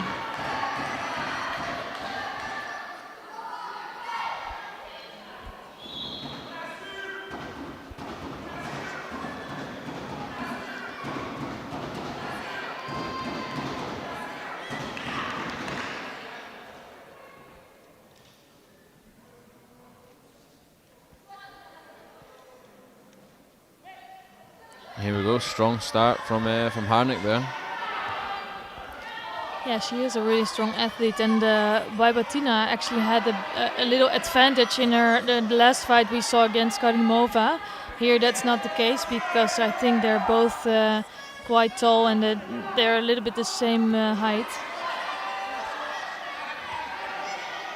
And Harnik is moving Baybatina around a lot.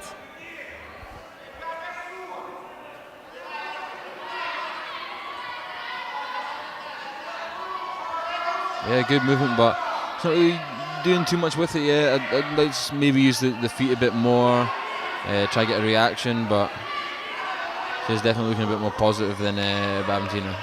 Yeah, she's looking a lot more positive. Doesn't come up with great attacks yet. I think she's just trying to find an entrance still.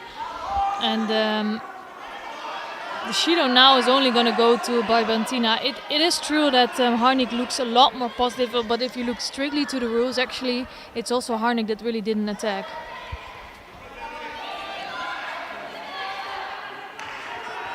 Again, good latch attempt there by Baybatina. Now she's working in a strangle. I'm not sure if that's under. Yeah, it looks like it's under the chin.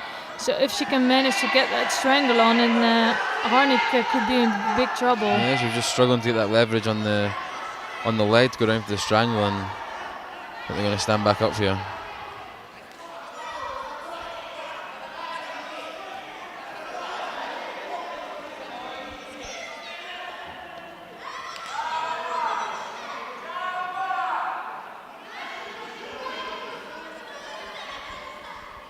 So a minute into the contest, just one Shido on the board to Babantina. Yeah, Harnik looks really active, but it's Babantina who came up with a really good technique.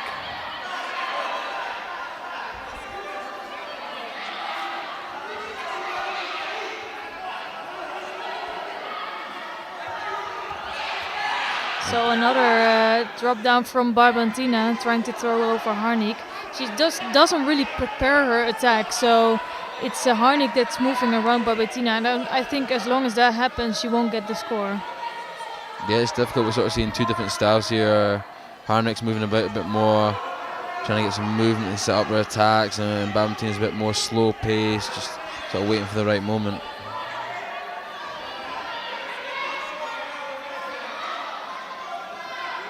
Yeah, and I'm just waiting for Harnik to really come in for an entrance. We haven't seen that yet, and she needs to start doing that in order to not get a Shido. So really strong grip here. Now trying to go outside with a Yosho Tagari. It's not succeeding.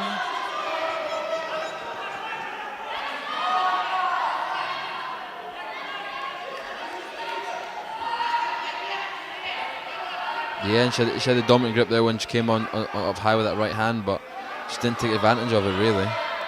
No, and I think, I hope she felt that was a really strong grip, that right side away out of the back, and I think so, because she's trying to do that again.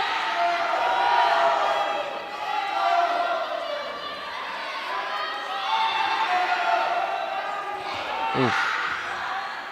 It's always really good to see that of course the referee will say from the center, they will say to or shout a little bit to the athletes that they're on the board of the mat, and you can tell that they're really trying to turn backwards and turn back inside the mat area. So it's going to be a Shido now on the board for Harnik. So I think it's fair. Yeah. Although she's leading the grip and she's not really made any effort to put a big attack in as of yet, and Babantina's tried a few. She had the big Haragoshi Makikomi there. She tried lats a few times.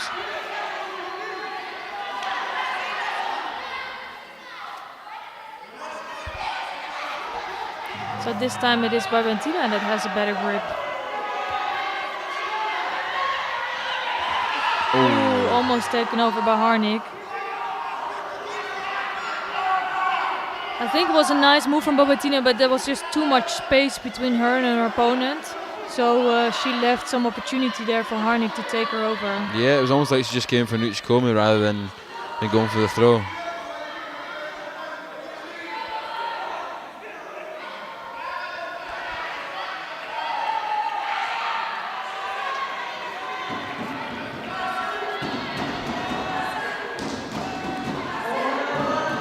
So the Brazilian team is creating some nice atmosphere in the venue. Claire just got bronze over mat 1, bronze to silver. Yeah, they really have two top athletes in the plus 70 kilo.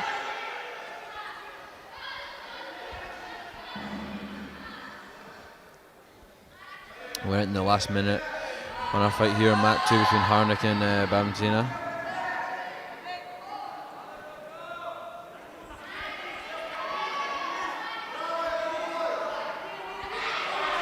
Yeah, I'm actually hoping to see a score in this fight, because I think both athletes are capable of coming in with a big attack.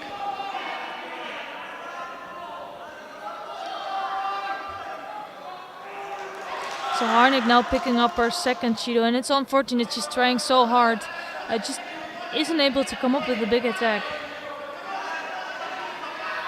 Yeah, I'd like to see her try get his big right hand grip on again that she was doing on earlier in the fight. She was definitely dominating the grip when she had that, and try use it a bit more, but yeah, and it's a bit frustrating because she's using so much energy to move around her opponent, but there's no big attacks coming from her, and I hope her coach will tell her that it's not enough to just tap on the feet and trying to do so much she was, that it's not enough.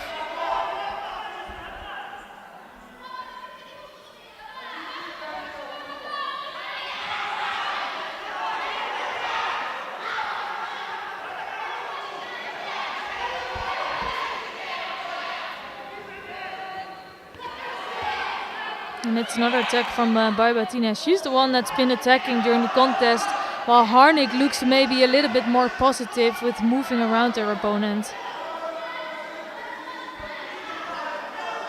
Yeah, but I think the referee is looking for the person who's putting in the biggest attacks in, and Yeah. it's a few times Bamtina's almost caught Harnick.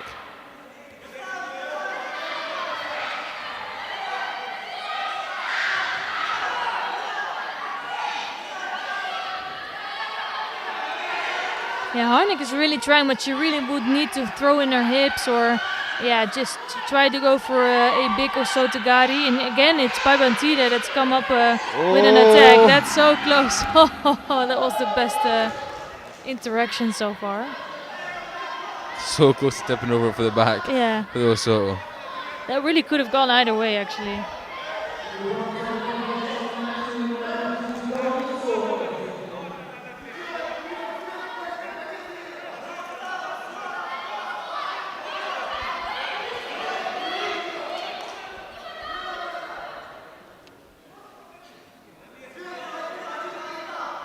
And now we're into golden score.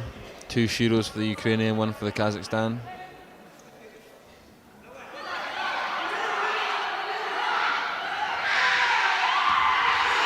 Wow, that was the first real attempt from Harnick, and she's scoring, and the team is super pleased. It was good. It's good to see that again. She went back to that top grip that she wanted. Yeah. The high right, and she actually put her hips in and turned into it, and she got the score this time. And maybe a little bit frustrating that she couldn't have done it earlier in the fight. Yeah, I think so too, and that was really convincing in the end. She needed 1 attack to score. 1 out of 1 is not bad. Yeah. Just needed it's like good percentage. Yeah. But yeah, she's happy. The team's happy in the crowd. You can see the support and the noise that they've been making. If you just can't hear it on stream, we definitely can. Yeah. Yeah, and it's been a really tactical contest, and I think Harnick is also a deserved winner. You know, she worked really hard. She's a B1 athlete. You know, it's sometimes more harder for them to also learn the techniques. Well, we can learn by looking at someone learning like that. They really have to do everything with the feeling, and we see a big celebration in the Ukraine team. It's really nice.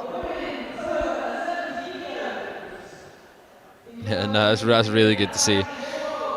And now we're moving on to the final of the over 70 kilos. We have Carolina Costa from Italy in the white judogi and Meg Emmerich from Brazil in the blue judogi. So Costa's number 1 in the world, and she certainly proved why she is that today so far with her fights. But definitely got a tough opponent with Emmerich, who is number 3 in the world. So she'll be looking for a good contest here in the final.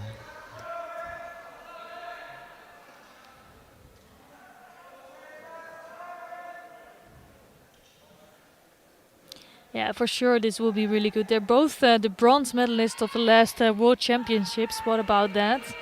So I think they will be one of the top favorites, both of them. They will be top favorites at the Paralympic Games, at least for a medal. And you can see that Costa is really the heavier athlete here. But Emmerich has great judo, and she beat Costa last time.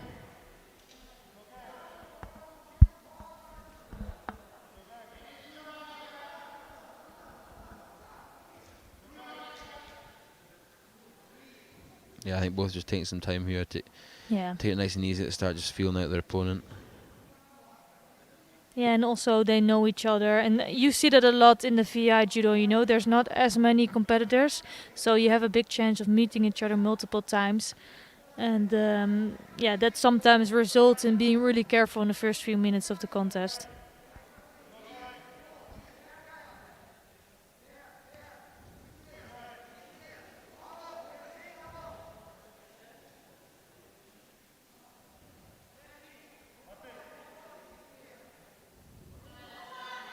Yeah, I think both athletes could get a little warning here for not doing too much.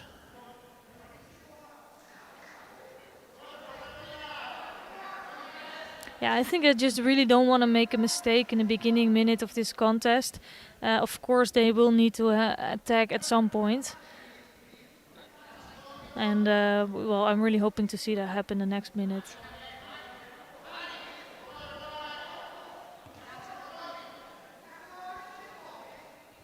So yeah, I'm trying to get some movement, trying to get a little reaction out of Costa. Yeah, and Costa's always waiting quite long in all of her fights, and but when she comes in for an attack, they're always really dangerous, and Emmerich will also know that.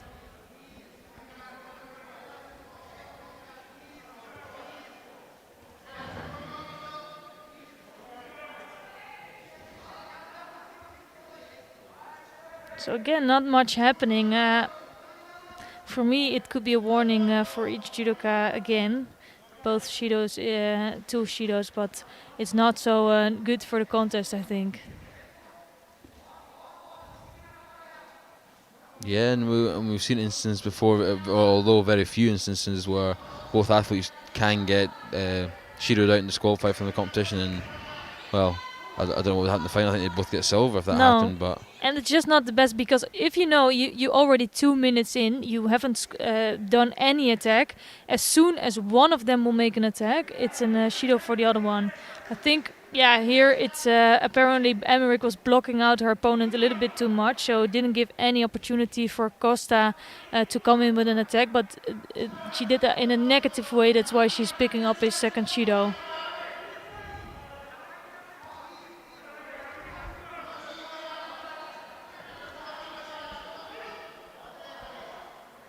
So now Emmerich, she really needs to start going, you know. She cannot afford to have another Shido.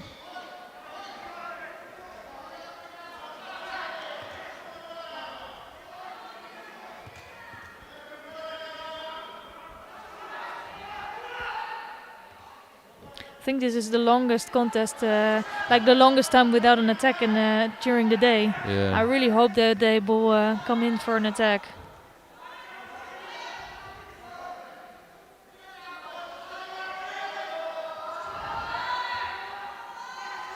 Also, it's really unfortunate, you know. There's a good chance that they will both pick up a Shido. Now it's Emmerich finally that's trying to come with something. But if nothing happens, you just both will pick up another Shido and you will lose like that. It's just, you don't really want to lose like that. it's tough to see, and I think I think we do. I think they do as well. We would like to see a win with a score, obviously. Yeah. I think for me personally, that were my worst losses, you know, that I would lose on 1-2 Shidos. Now it's not possible anymore, but in the past you would lose like that, and it was always so frustrating because you don't feel like you gave everything. Even if you gave everything, you feel like there was more there. Yeah, it's tough, and I think Costa was lucky there not to get a Shido for being passive, because the last few exchanges, definitely Emmerich has been putting the attacks in and being a bit more positive. Yeah, if it continues like this, Costa should definitely have another Shido.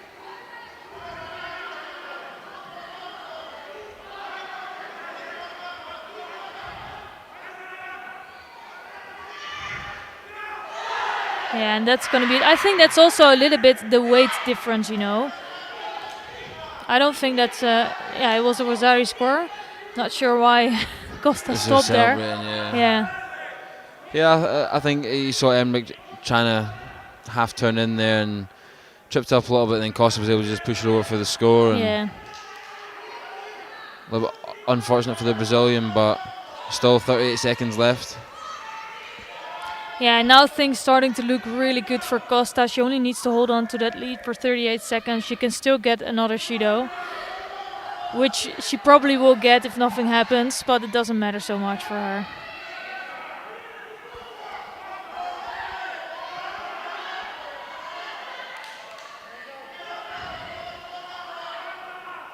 So Emmerich really needs to go, you know, it's only 20 seconds left on the clock.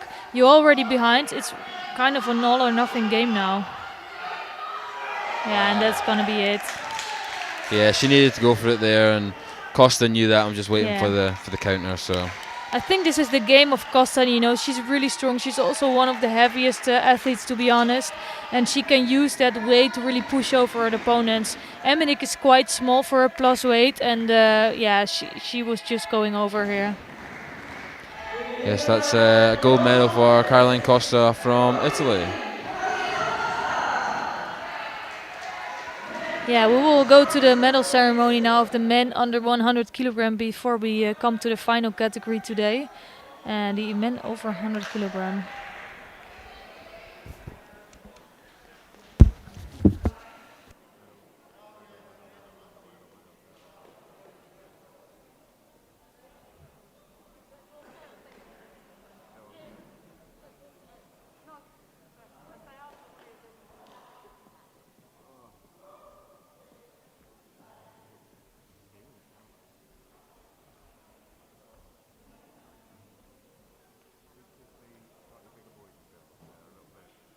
we move to our under 100 kilos medal ceremony, ladies and gentlemen. Please welcome the fighters to the rostrum. The medals will be presented by the chairman of the British Judo Association, Ronnie Sayers. The two bronze medalists from Great Britain, Chris Day, and from Germany, Oliver Hoffmann.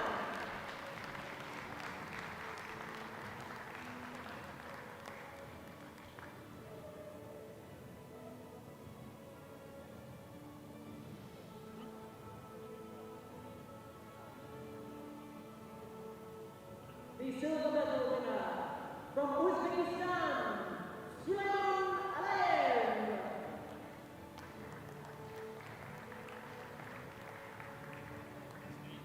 And the gold medal winner under 100 kilos from Azerbaijan, Kanan Abdulaghani.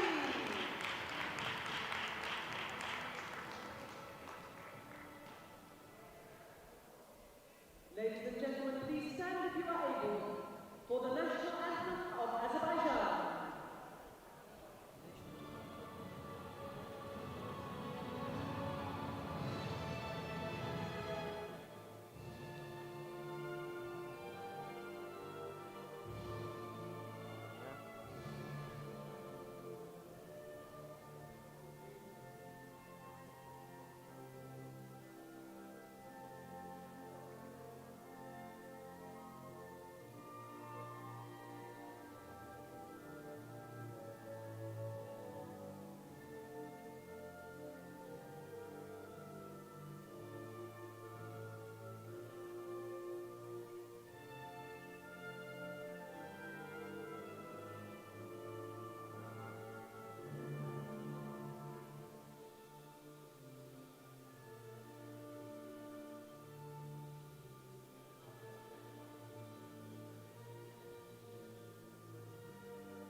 Ladies and gentlemen, our medalists. We now invite our VIP to have a family picture with the medalists.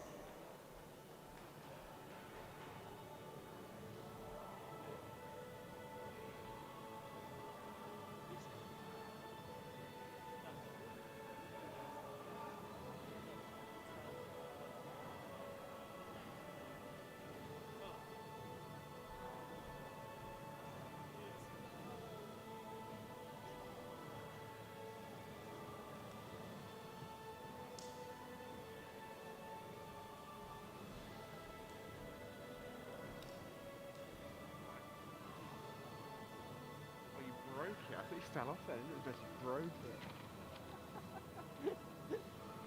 Thank you, ladies and gentlemen.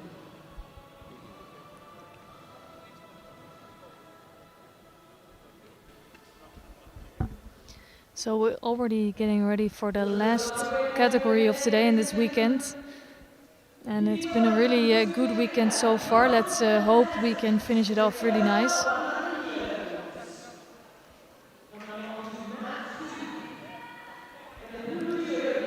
So on mat number 1 we're going to see Theodore Suba of Jamaica in the white judo gi against current Paralympic champion Choi Gwang-gyun of Korea. And we're going to watch the contest on mat number 2 between Jack Hodgson of Great Britain and Williams Araujo of Brazil. Yeah, I think we're going to have a good contest here between Jack and Araujo. They have fought previously a few times before, I think, so they do know each other's judo, and how each one sort of works. So I think it could be a bit more tactical.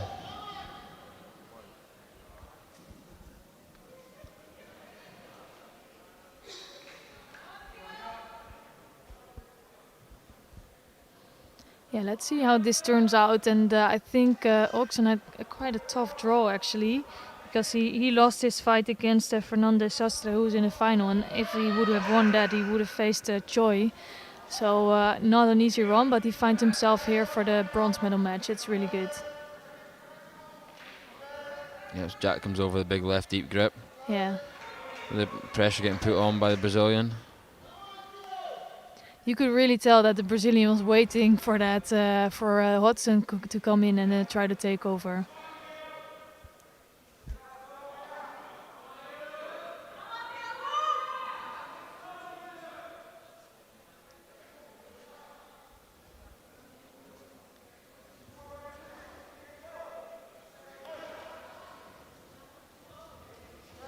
Again, that a really strong left-sided grip.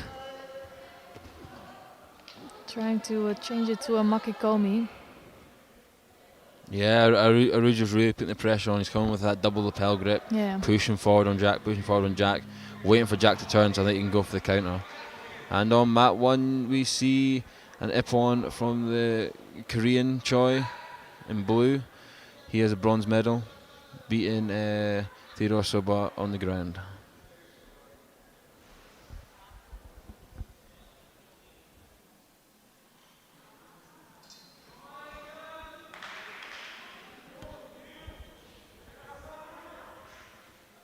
Yeah, I think it's a really good win for him. In a newer weight category, he moved up from the hundreds after the last Paralympic Games, which is already 5 years ago. So not so new, but good win for him here today. And let's see who can win this contest. Nice left Makikomi, also losing the grip. It's tough against Arujo. Arujo, I think, is really quick with his response every time to Hodgson.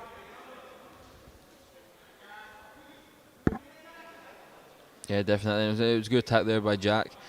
A good attack. Almost got the score. If we got a bit more rotation, held onto the grip, but the Brazilian's really pushing hard onto Jack here.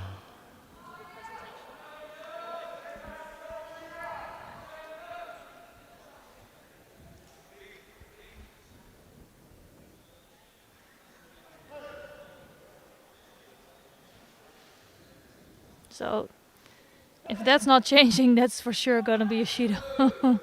You really have to hold on with both hands.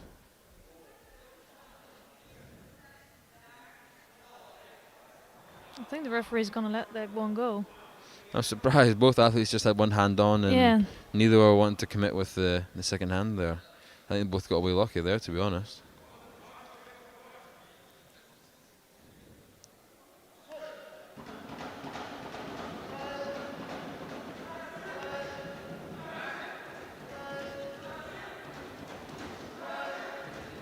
The Brazilian coming up with the top right hand behind Jack's head, really putting the pressure on, pushing him into the corner.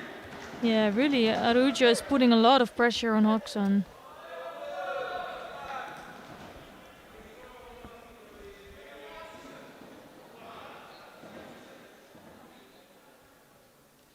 Yeah, for the most part, Jack, when he gets grips at the start, he's then moving away, trying to get a bit of space, but he might need to push on a little bit, because if Arujo's going to keep pushing him to the edge every time, then they could penalise Jack for just walking away. So yeah.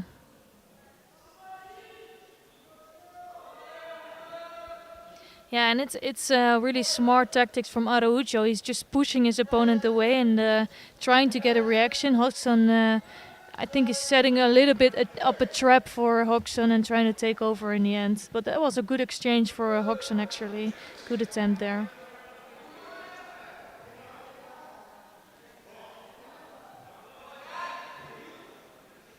And if you're wondering why the referee's tapping Jack every time you say mate, because Jack does suffer from some hearing difficulties as well. So just to make sure for the safety of the athletes, he just gives him a little tap just to know when it's Hajime mate.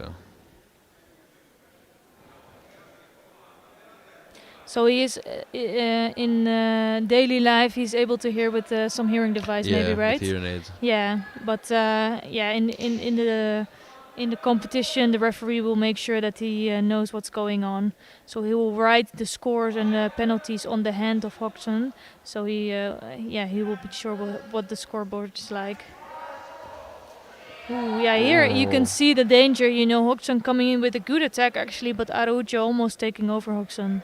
Yeah, good block there, and then almost changed direction from Araujo to get the score, but Jack just managed to turn off. And he's been quick every time it went to the ground. He's just not managed to get his hand in for any new Waza yet. So.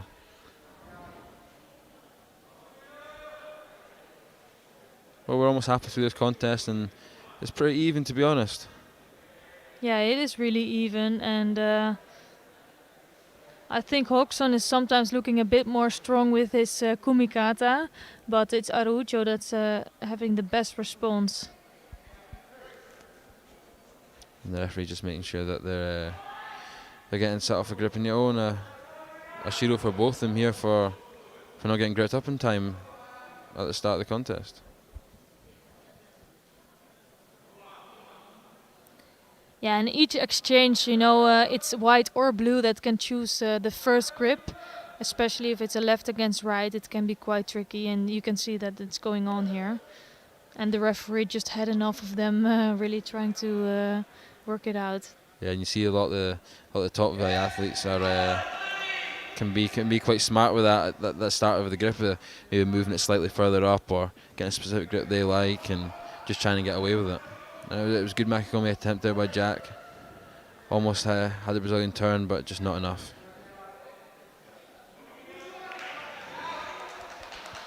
No, I think that was one of the better attempts coming from Hodgson, not being in a threat of being taken over, and it was quite close to scoring there.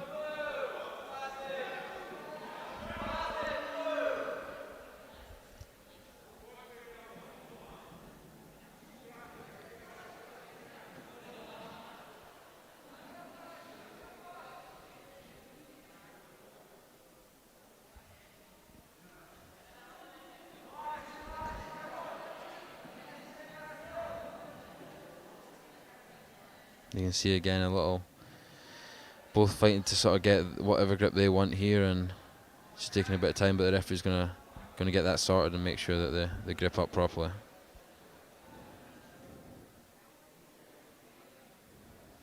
Yeah, it can take some time in this way, and the referee's just making sure that he can grab, and it's really important for these athletes that they make sure they don't have the grip they really don't like. They need to be comfortable before they start. It's not a good Makikomi attempt from Hodgson.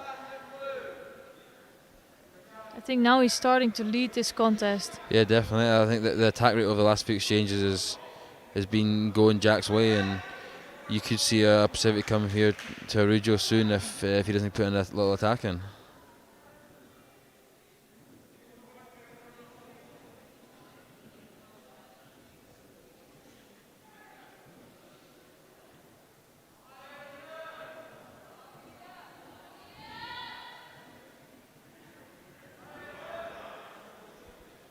Yeah, actually, in this contest, they're taking quite some time to come to a good kumikata, and it's now Araujo that's picking up his second Judo. Exactly what you said. Hodgson is just being more active. He came up with 2 or 3 great attacks, and Araujo was just waiting. Yeah, I think we could definitely see a change of pace here for the Brazilian, knowing that he can't afford to go behind on the attacks again.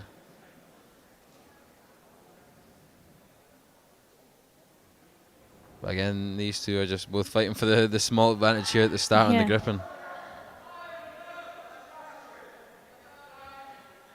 And actually it would be pretty terrible if you both get another Judo to end the fight in this way.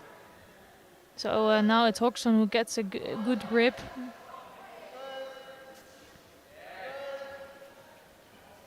Yeah, and he twists his body slightly just so he's got that a little bit more distance in between them. Yeah. Araujo's trying to close the space and pull him in towards him with a double lapel grip.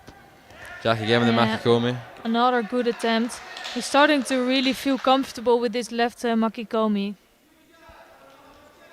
I think so, yeah. So he's turning left slightly, and it's creating that extra little distance between him and Araujo. And Arujo, I think, really needs to pull Jack back Yep. in, using his other hand to square him up a little bit, because he's struggling with this sort of side-to-side movement. Yeah, you can tell that Arujo wants to get closer to Hodgson, but it's not going to happen with that left hand of Hodgson there on the lapel.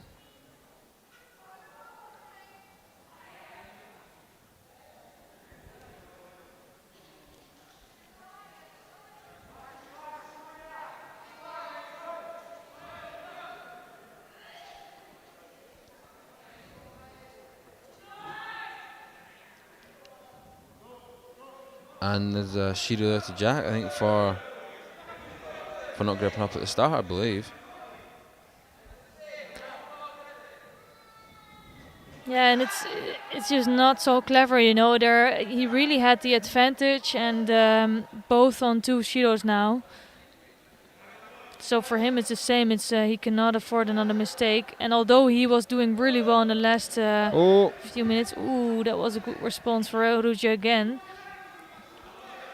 Yeah, it's one of those penalties that you didn't really need to take. No. It's one of those stupid ones, and now it puts you in a position where you're even again, 1 minute 20 to go, and it's really anyone's match just now. Yeah, and Hodgson is looking a lot more positive. Arujo is basically just waiting to take over Hodgson, but in the end it's 2 Shidos each, so that can still really be happening. Oh, that is the first time that he comes over with a really strong right-handed grip and immediately scoring from that. And it's going to be all over for Hodgson. Yeah, definitely. I think that's the difference. The first time Arujo really came over the top and got past that left hand of Hodgson, and came in for the Kosoto, and Jack tried to get off it and just couldn't, and landed flat on his back for the ippon for Brazil. Yeah, it was a really good fight by Hodgson, but it just Arujo just needed that one time to really come over the top of Hodgson.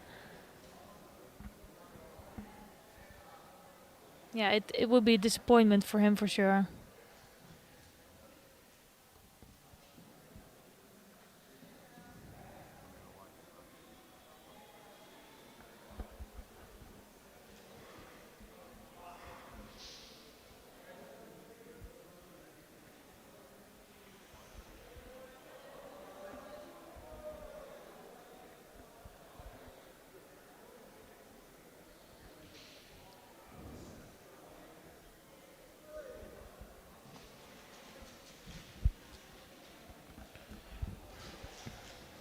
Yep, so another bronze for Brazil, and they've had a really good day today.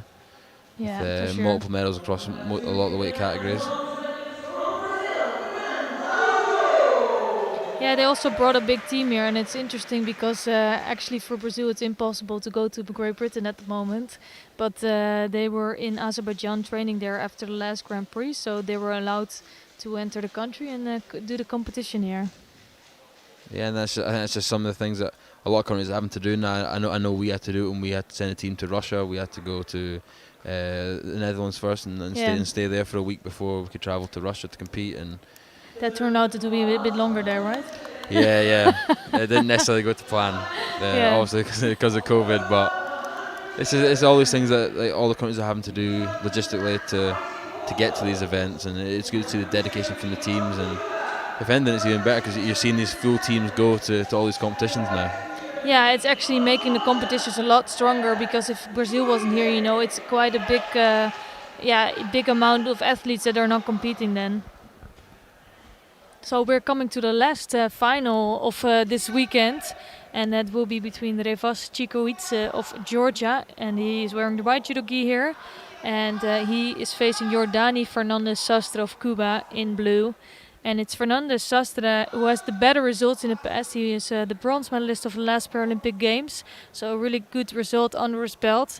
But it's Chikoidze that's quite new to the scene, and he's a really good athlete. He already picked up some really good medals. So I think this is a really even match, and I'm really curious to see who will win this. Yeah, definitely. We've seen a few fights of the Cuban today, and he's looked really sharp. So yeah, not seen too much of the Georgian, but it'll be interesting to see how he handles this final. Yeah, nice first encounter. Fernandez bringing Chikoidze to the ground. not doing any newaza. Still, I think they're just focused in the dachiwaza.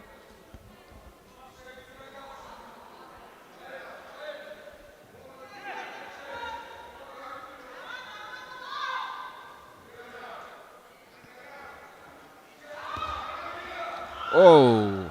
That really could go either way. So first Chikuitse come up with a good Uchimata, then almost being taken over by Fernandez, but managing to almost tipping over Fernandez in the end. Yeah, you see with the grip and the Georgian coming out, comes out with a tail grip, and he kind of half turns straight away. You see Liptarian do it a lot on the IGF tour, the half turning with the hip coming in, and almost paid off for him there. Yeah, that can be so tricky because at some point you feel like you're really taking over your opponent and then going over in the end because you're stuck with your arm.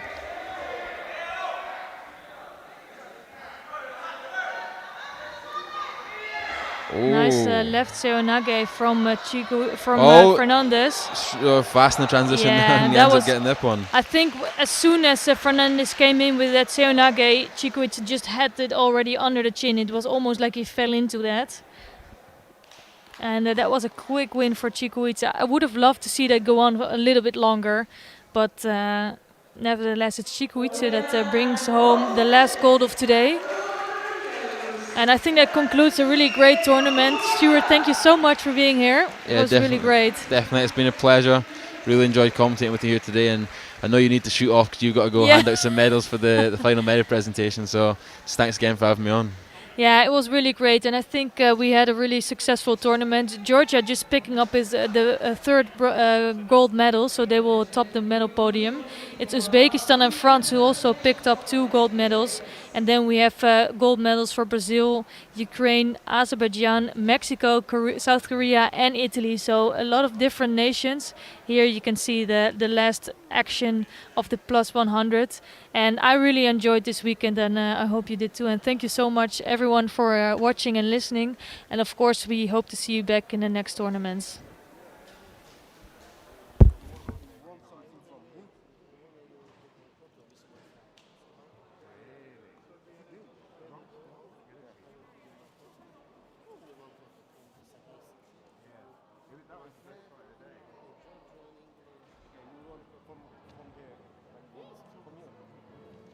Ladies and gentlemen, please welcome to the medal roster the medalists in the over 70 kilos. The medals will be presented by IBSA referee director Nick Luke. The 2 bronze medalists from Ukraine, Anastasia Hatnik, and from Brazil, Rebecca Silva.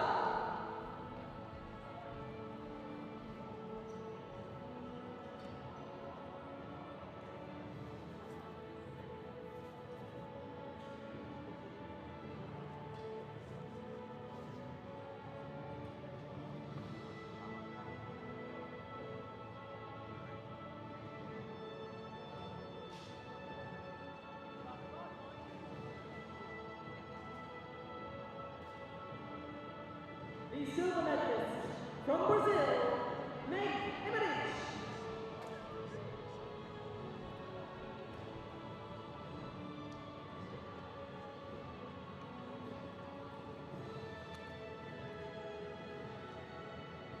And the gold medalist at over 70 kilos from Italy, Carolina Costa.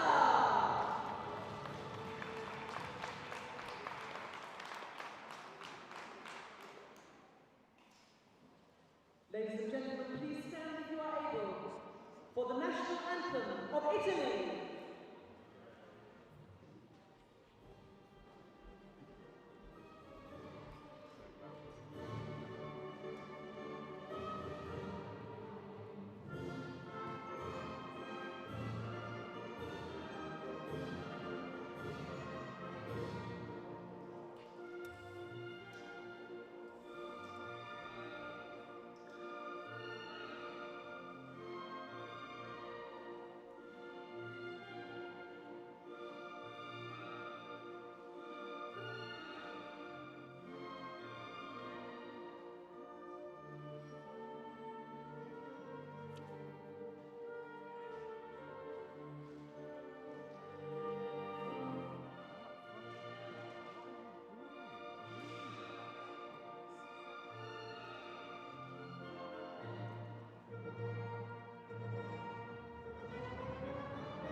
We now invite our VIP to have a family picture with the medalists.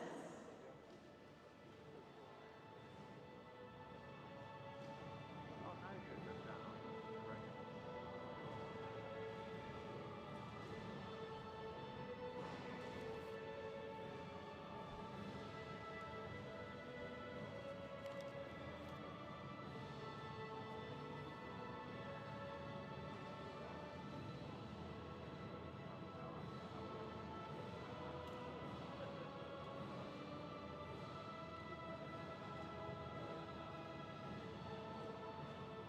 Thank you, ladies and gentlemen.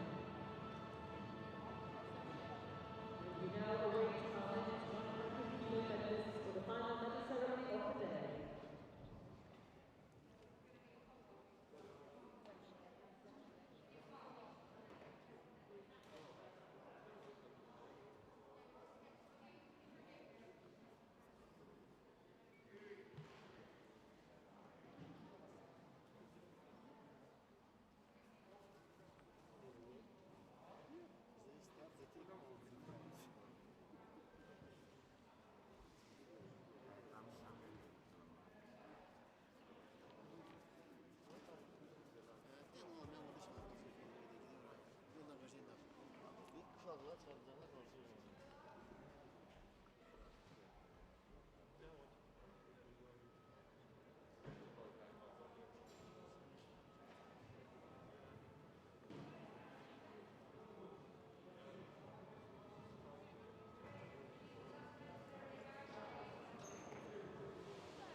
So this is it, ladies and gentlemen, our last medal ceremony of the day. Please welcome to the rostrum the men's over 100 kilos medalists. The medals will be presented by IBSA commentator Esther Stam. The two bronze medalists from Brazil, Willem Saraujo, and from Korea, Choi Wang-gyun.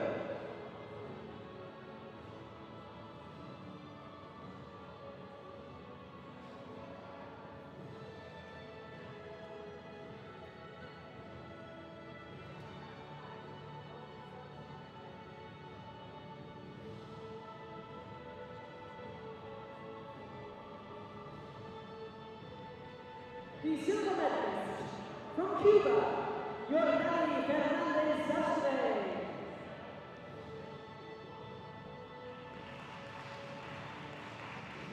And the gold medalist at over 100 kilos from Georgia, Renat Chicoite.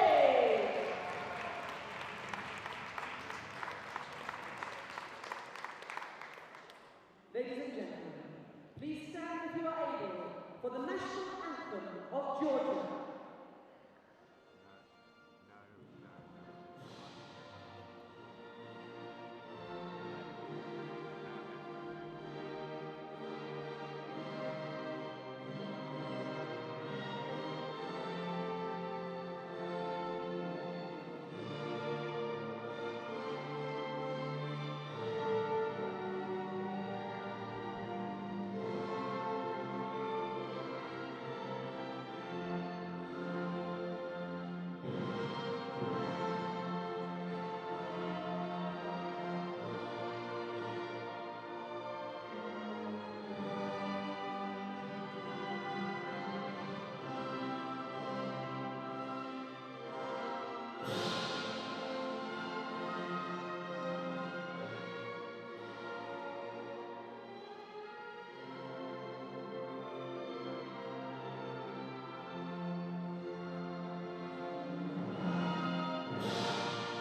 wish the best of luck to all of them in their competitive careers going forward, especially those who will be fighting at the Tokyo Olympics later this year.